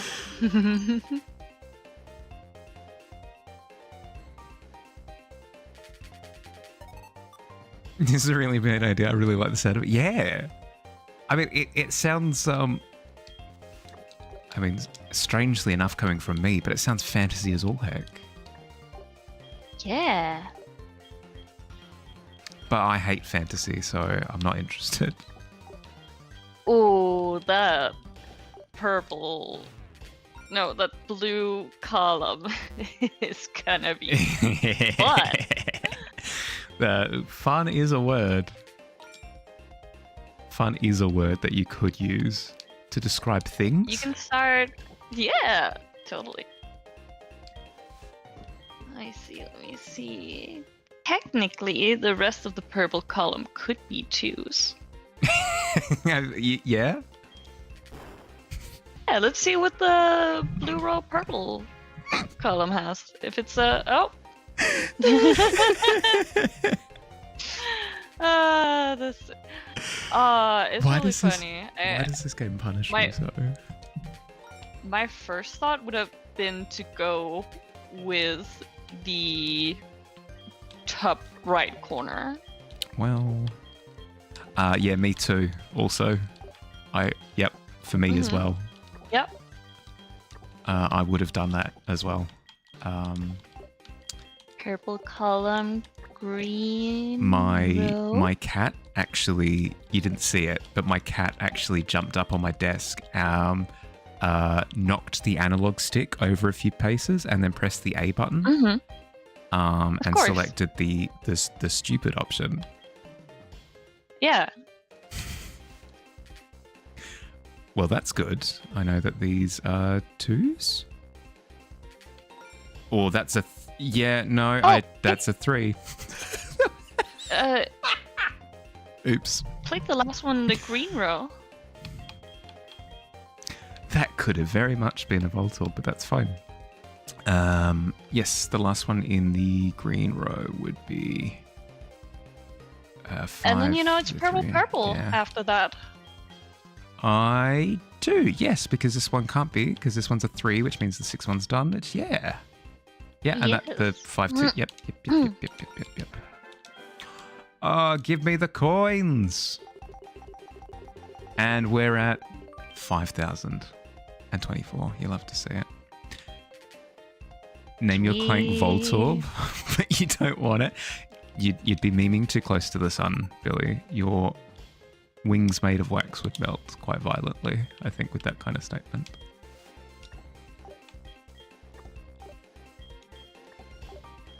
Ooh. This one is a very generous board, to say the least. Yeah. And I play D&D. I like playing yes and. I'm very excited to see what. Ooh. Okay, nice. That means we know which one you gotta click in the yellow row. Well, I It's know the green column. both of the red row are safe as well, because I need to find 2 2s.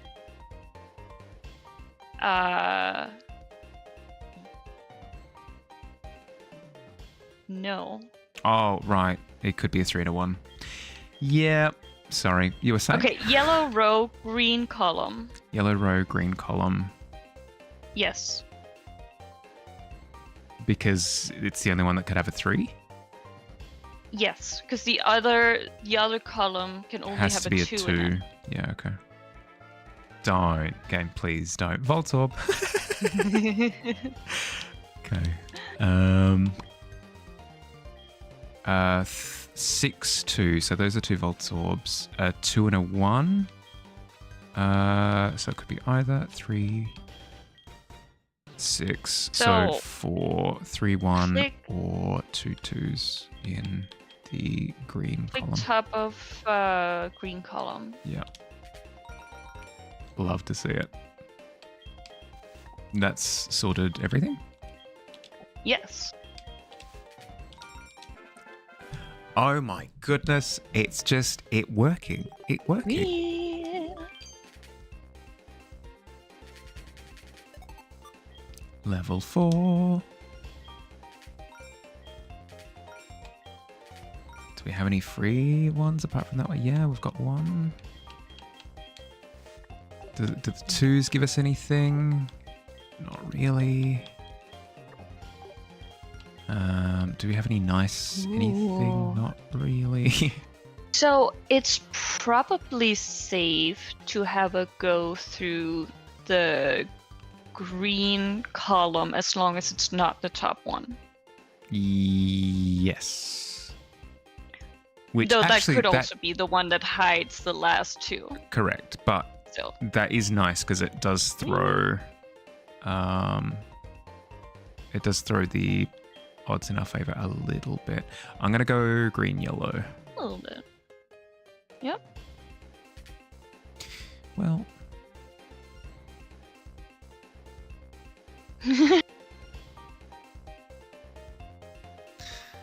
do I just commit We and I go could green blue? also go for a spicy one and say red column, yellow row. Yeah, could do.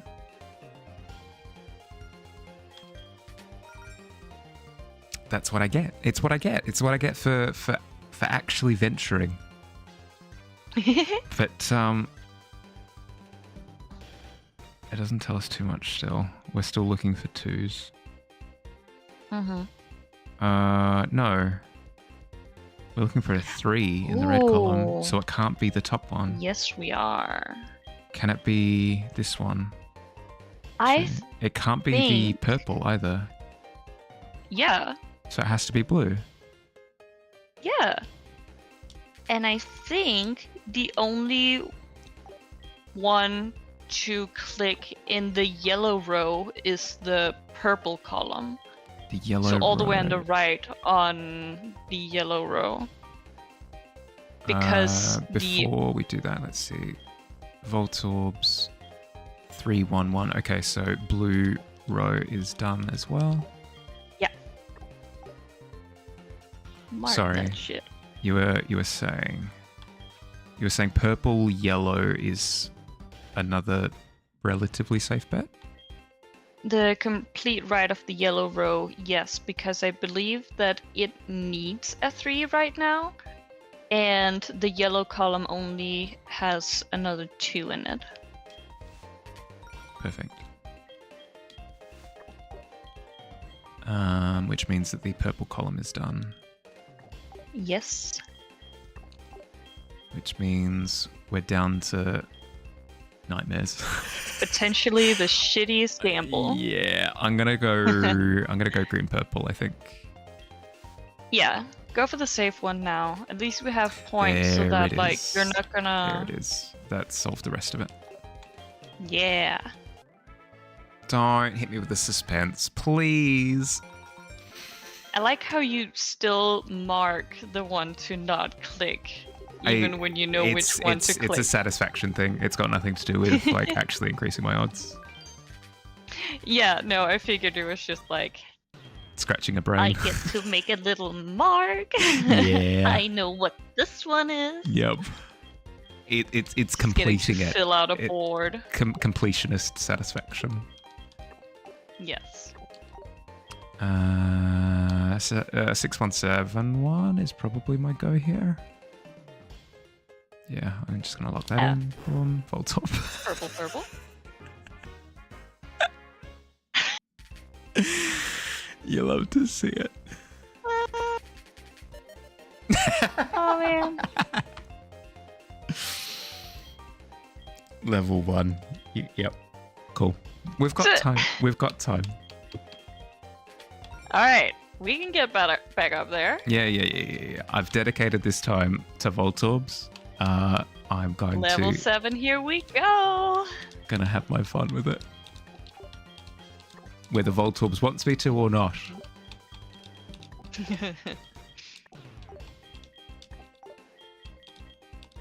Ooh, this level 1 is quite nice. It sure is. Sure is. Yeah, good job, Harley. The easiest difficulty is pretty easy. Oh, that's good. That's good. I mean, sometimes the level 1s are weirdly ruthless. Honestly. Yeah. You're not wrong. Wow, I wonder where the last one is.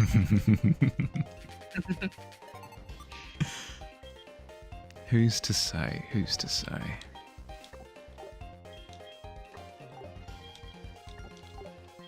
I'm gonna be sad. I'm gonna be sad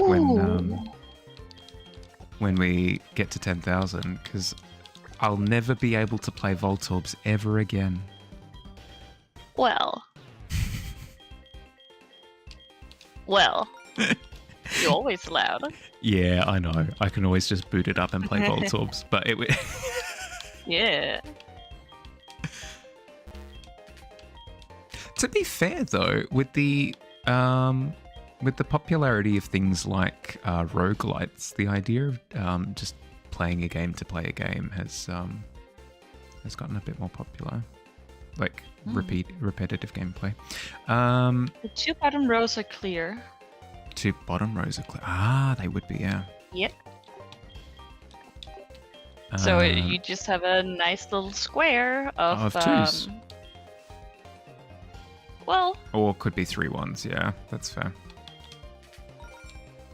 I would not start in the yellow column. 2s. Oh, it is gonna be 2s. Nice. My brain craves symmetry. No 3 1s, how dare you?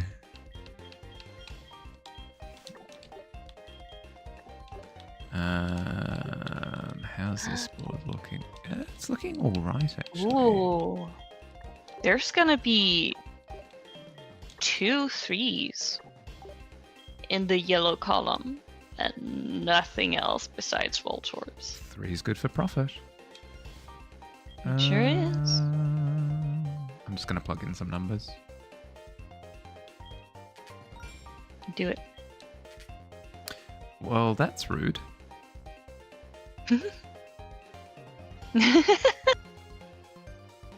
That's very, I see. that's very rude. I don't know. Purple red. No, purple red has done me poorly in the past. Are you serious? Are you serious? What about red? Sure. If you feel a little spicy, but not too spicy. Where are my Voltorbs? Well. Well. I knew it. I knew it. I knew it. I knew it. I knew it. I knew it. I knew it. This is an outrage. I should just have told you to go for green row, yellow column. It had the nerve to keep me at level 3 after that as well. Like, well done, you found all those 1s. Frick you. I think it was the 2s actually. Weren't there some free? No. No, they were not. No. They were not. That's weird. I guess it is just based off of you clearing a lot of Tiles. Not necessarily score. Yeah. Okay, so there's 4 remaining in this row. Either Blue a 3-1 row or left. 2 toes. Blue row left. Blue row left. Good call. Good call. It was all free. Hi, Pretender. How you Oh, going? neat. Welcome. We're playing Voltorbs at Means the moment, yellow Pretender, column. and we're winning for once. Totally. Yellow column done. Yellow column done. Thank you. Yeah.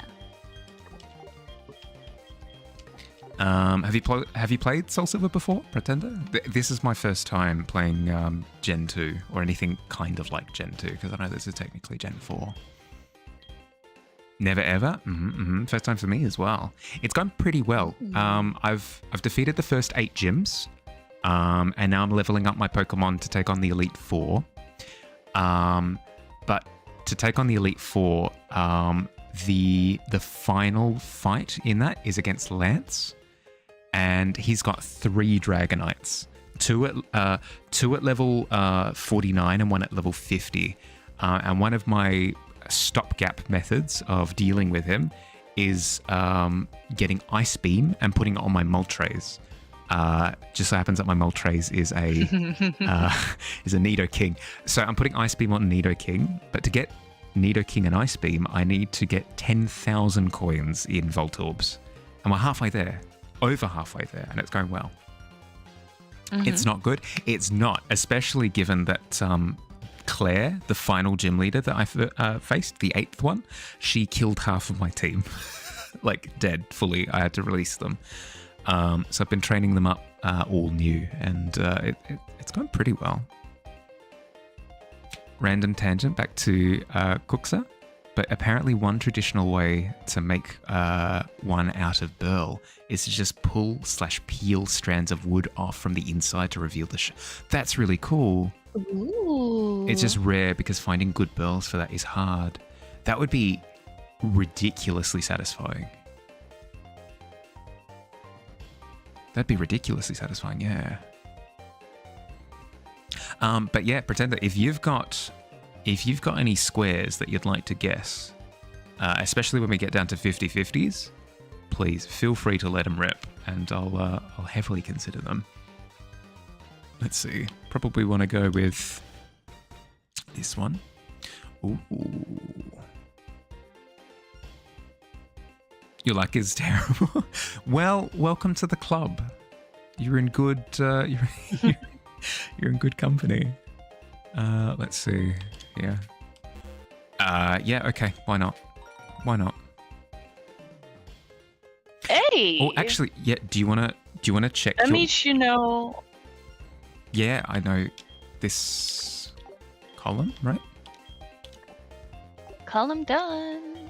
Do you want to test your luck, actually, Pretender? If you type in !mark D20, I'm curious. I'm curious to get a vibe check. Be so cool too, because you could retain the tree bark on the outside. Yeah, you totally could, because you're not what's the word? Milling it. That does sound cool.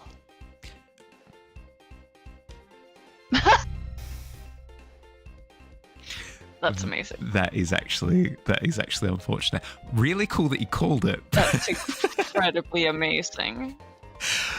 A little bit tragic. I'm sorry, bud. I really don't want to guess. Okay, do you want to in pick the a bottom square row. from your Harley to guess, and then we avoid that one? Oh, that's a good call. Yeah, do you want to call the square, Pretender, and I'll pick the other one? How's that? We'll utilize your bad luck.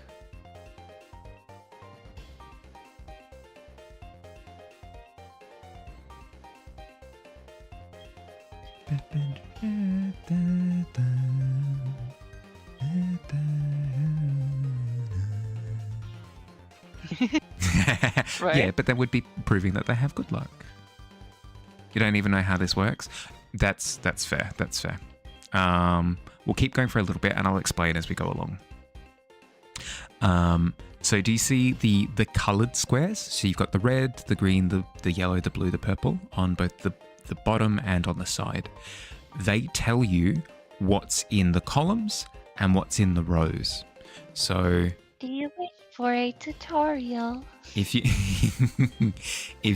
I'm already on a roll, sorry.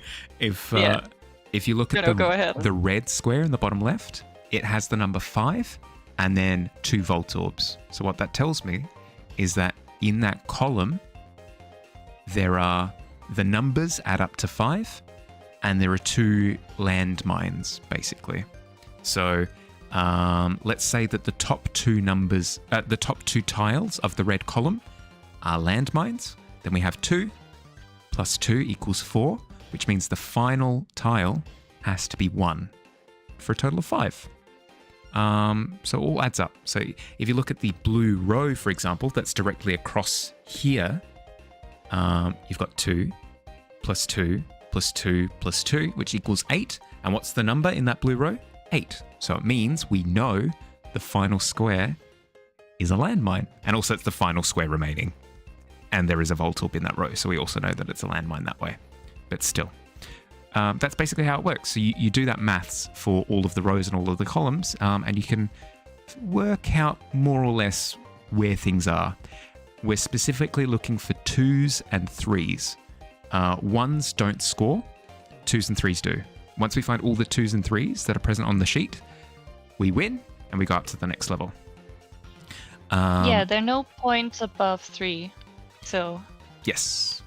that's also part of how you get to figure out where to click and what not to click. And then we have marked the squares with yellow as ones that are irrelevant or potentially dangerous and should not be clicked. Yep. So there are currently 4 squares that we have not marked, and those are the ones that we are picking between right now to see where the points may lie. It's basically 50-50s at this point. It's not entirely, because I think technically the top row is a little bit safer than the bottom row, but it's more or less the same thing. Yes, especially because I know where there is 1 point in the purple row. Oh, Just a singular point. where? And it's in the blue column. And I know that because the blue is a Voltorb. a Voltorb. Of and course. there's only... Yep. Which so means that that there's one has to one be less safe. one remaining. There's one less safe one Yeah. in the bottom one. Well, Yeah. the same for the top, though.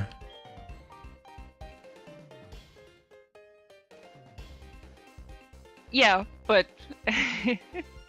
do you still only have 2 Voltorbs as opposed to 3. Purple red, Billy is saying? Okay, purple red it is. Here we go. Lock it in. all on you, Billy? Oh. Thank you, Billy. Nice. So it means So now, this is our final one. yeah. Boom. Excellent. Level 4, here we come. Plus 128 coins.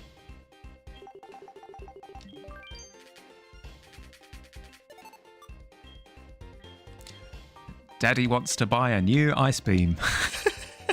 Oh, and it was a 50-50. It was, yeah. Your luck isn't what it used to be? You used to have better luck? Oh, what happened? Oh, now I need to know. Did you find some sort of like ancient relic? And it whispered things to Did you you? touch a cursed item?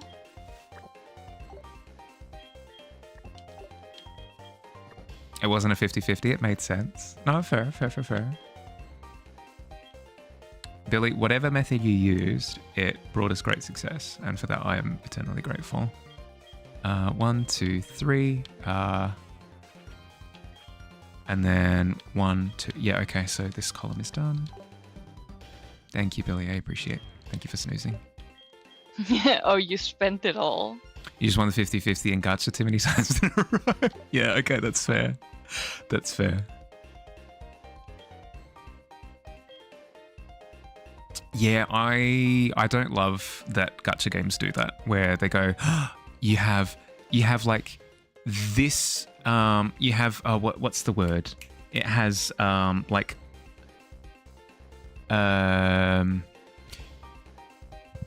it feels sorry for you after you haven't pulled for a while, and it goes, okay, after this many pulls, it's a guaranteed hit. But even with the guaranteed hit, it's still a 50-50 as to whether or not it's a character that you want or like a completely random character, oftentimes that you don't care about. The pity pool, that's right. Then lose at 2 pities, only to win 5 more times in a row. That's, yeah, no, I can see exactly where your luck has gone. Absorbed by the gutches. I'm just going to plug in some numbers.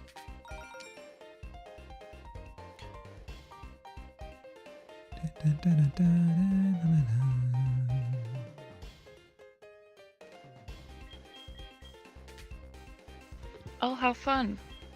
There are a lot of 2s in here. Bad luck protection. Yeah, yep. Ooh. Pick, purple column, blue roll. Because it's guaranteed to be 2. It could be a 3. Oh, wait. 3, 1. Yeah, it could be a... Yeah, true. There we go. Boom. So 3. Yeah, so this is a 2, which means Okay. it's... That's also nice. Yeah. Boom. That's some info right there. Some tasty info. Mm-hmm. I'm going to guess in the blue column. Why ever would you do that? Just because I'm a slave to probability. And then it doesn't really matter which one I go with. Blue, yellow. Blue, yellow it is. Thanks, Billy. Sorry, that makes it sound like I blamed you for it. That was not the intention. Fully gone. You also need your luck for daily use. No, that's fair. That's fair. I wouldn't dare to sap some of your luck from your pools. That's more than fair. All right. With that done. By the way, oh, we've got time for one more speaking- run, I think, at level 4, and then we're out of snoozers, I think. can I give a little family story? Sure. Unless it's like doxing stuff. But I No, don't think you would. no. It's just, speaking of slave to probability, my uncle Yeah, is go for it. a huge math nerd. Mm-hmm, mm-hmm. And I'll die as pretender.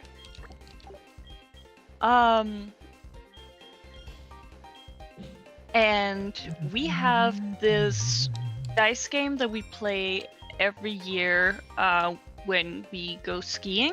Mm-hmm. And for years, he decided what to do based off of probability. Yep. Until after like over a decade of being worn down by my mom's ridiculously lucky No. rolls Yep. and the rolls that, like, I used to have just terrible luck. At some point, my brother and I also started to get some of the same rolls as our mom. And it's been like, we have eventually just like destroyed him playing like that. Oh my goodness. Yeah. No, it's one of those things where even if you know probability probability, it only puts a finger on the scales, right? It like increases your Yeah. odds. But even if something is a It's just a 60-40, guideline. even if something is 60-40, it could still land on the 40. So even if you're guessing 60 each time, still a likelihood that you hit the 40%. To answer, Really just a guideline. We know what to click here. do we? Yes. Just to quickly answer Blue column, Pretender's green row. Pretender's question. What are my hobbies beside games? Yes. I'm a freelance illustrator. So I do paintings. My current setup doesn't allow me to show stuff when I've got gameplay up. But I promise I do paintings. I do like fantasy landscapes and portraits and stuff like that. That's where the majority of my time goes. I mean, an example of it is your screen overlay. Yeah, that's true. that my tavern. I've sculpted it with my own two hands. And the sleeping owl. True, and Quill in the corner there. Yeah, true. You were saying that you know which one it is. Were we? Yes. Which one? It is blue column, green row. Excellent. I'm plugging it in. I trust you completely. Oh, it was. Yeah. You mad scientist. It was the only you. place it could be, because there needed to be a 3 in the green row. And that accounted for. Yeah, okay. Let's not take off that marker. And then there we go, boom. But yeah, that's what I do for work. In terms of other hobbies, I boulder on the weekends. So if you've heard of rock climbing before, it's called lead climbing or belay climbing, where you've got the rope going up to the ceiling and you climb up the wall with the assistance of rope. I do bouldering, so it's unassisted by rope, but they're shorter walls. So there's something else called free climbing. Don't worry about that. I do like shorter walls with no rope. Frick, ads. Went a little bit too long. Sorry. We'll go for a little bit longer after we're back. I will wait. And We I will will wait. I will wait for you. 6172. Oh wait, no, we can mark the 2-3 first. Yeah. That's free climbing. No, Simba, no. Don't go towards free climbing. What are better chances? The 6161 or the 6172? Probably the 6161, right?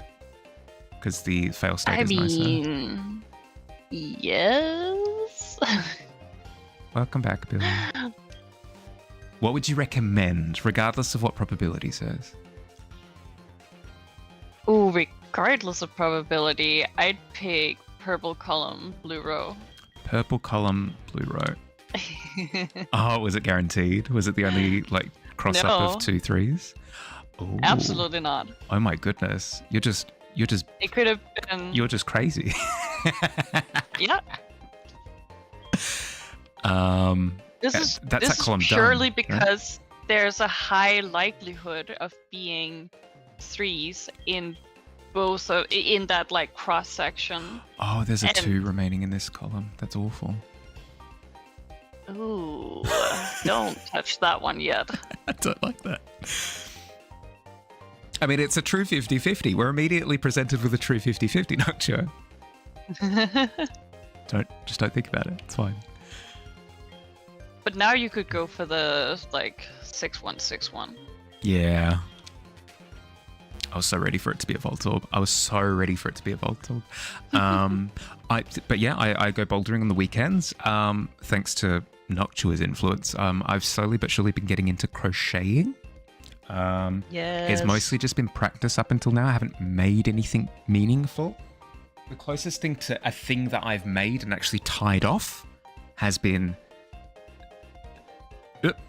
this little square of fabric. Yeah. But looking to fix that though. Looking to get more done. We should schedule next time. We should.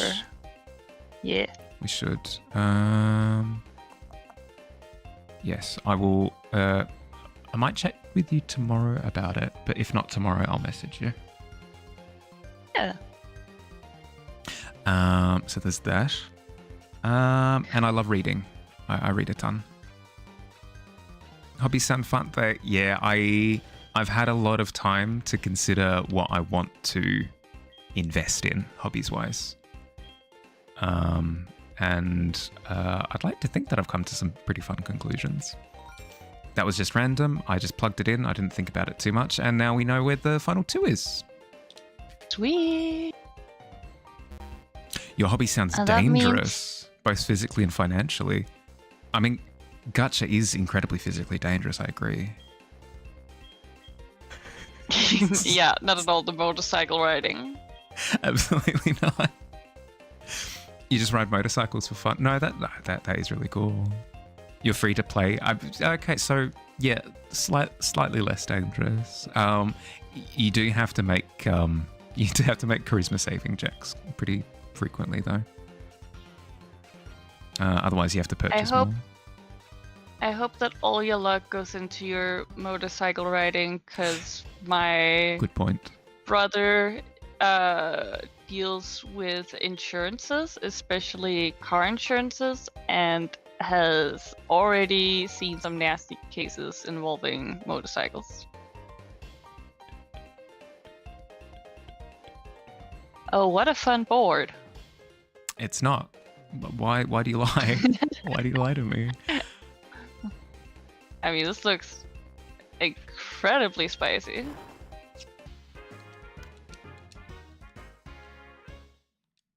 I just plugged it in. My brain is spent. Oh, come on. Okay. You know what? I did promise. You know what? I did promise to go for a little Good. bit longer, so I'll go one more. Yeah. It goes there most of the time. You don't pay insurance though; it's not required. It's still like recommended, I think. I wasn't even talking about the insurance part of it. It's just because he has had to read some accidents, and Yep. people on motorcycles do not come well out of those. It's not a good equation when like scent spinning. Yeah. Especially not if you're up against a tractor wheel. Yes, I can imagine so. Insurance in your country is a freaking scam. Yeah, fair. You've crashed a few times. I mean, you at least like wear like helmet, pads, proper protective jacket and stuff, right? Purple green. Yep, purple green. Plugging it in.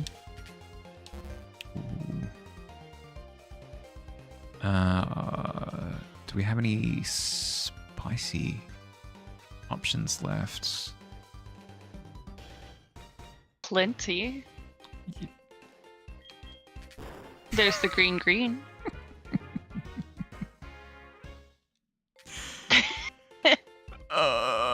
It's The green, I'm tough. saying. Yeah, the green is tough. Green is tough. Nah, it's all right. Nah, and with that, I'll call it a night. I think I need to eat something, a snack or something. Hey, before I- look, you got over 1,000 points. True, almost 2,000, which is freaking awesome. No bodily injuries though. Ah, that's good. That's good to hear. Very good to hear. But yeah, just a heads up, just so that there's no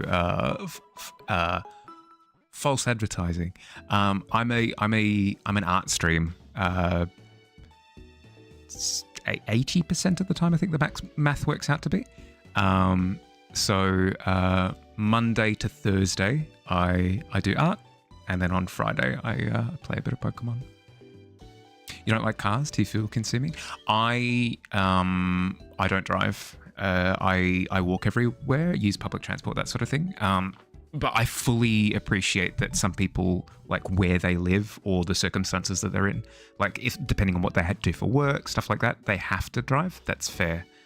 But seeing as I don't have to drive, I prefer not to drive. I'm going to jump out so you can do your outro. Thank you. Thanks for the help. I appreciate it. I wouldn't have gotten as far as I did without your assistance. No problem. Thanks, bud. Catch you later. Bye. You have 2 motorcycles, a scooter and a sport bike. Ooh, nice. I didn't learn to ride a bike until super late. I would have been like 15 or 16 at the time, I think.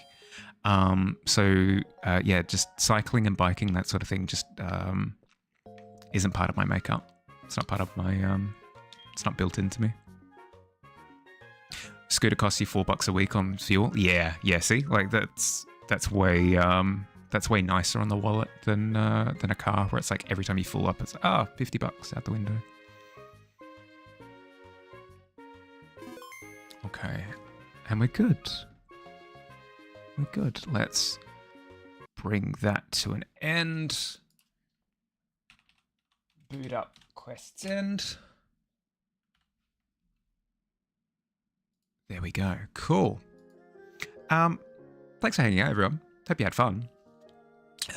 We got quite far. We got, let's see, Shazam up to level 40 and a bit. We got a few levels into Moltres and Pigeon. We're queued up for great success. Couple of 1,000 coins on the Vault Orbs as well. We're doing good. A really good pace today. I'm quite happy with it. A car cost you 150 a week? Yeah. It's just night and day. Cool. Okay. Quick housekeeping before we head off. Just a quick reminder. Tomorrow we've got the Hearthside Art and Craft hangouts. So one in the morning, one in the evening. If that sounds interesting, the idea of hanging out with people, doing art stuff, chatting about art stuff. You can find the details for that up on the Discord in the announcements section. We've also got the monthly prompt going as well. For this month, it's Sonic OC Lie. Doesn't roll off the tongue quite as well as Kaijun does, but it does the job. If you want more details on that, again, that's down in the art fair section at the bottom of the Discord.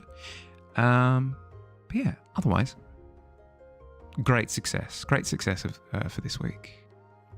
Hope you can join Art Hangout tomorrow. Might have to do moving and clearing. No, that's more than fair.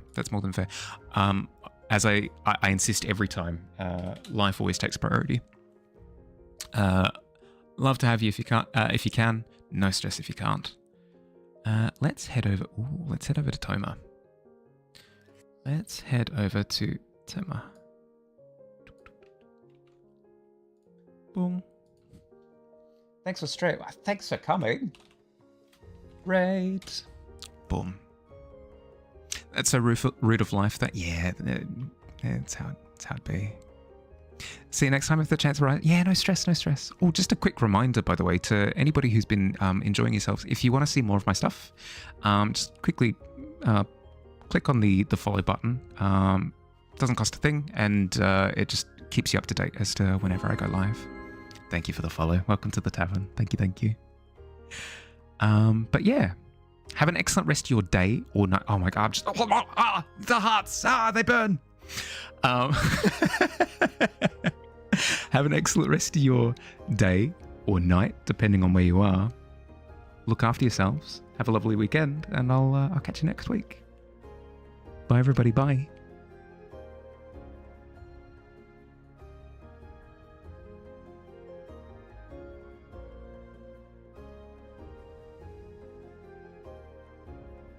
Let's go.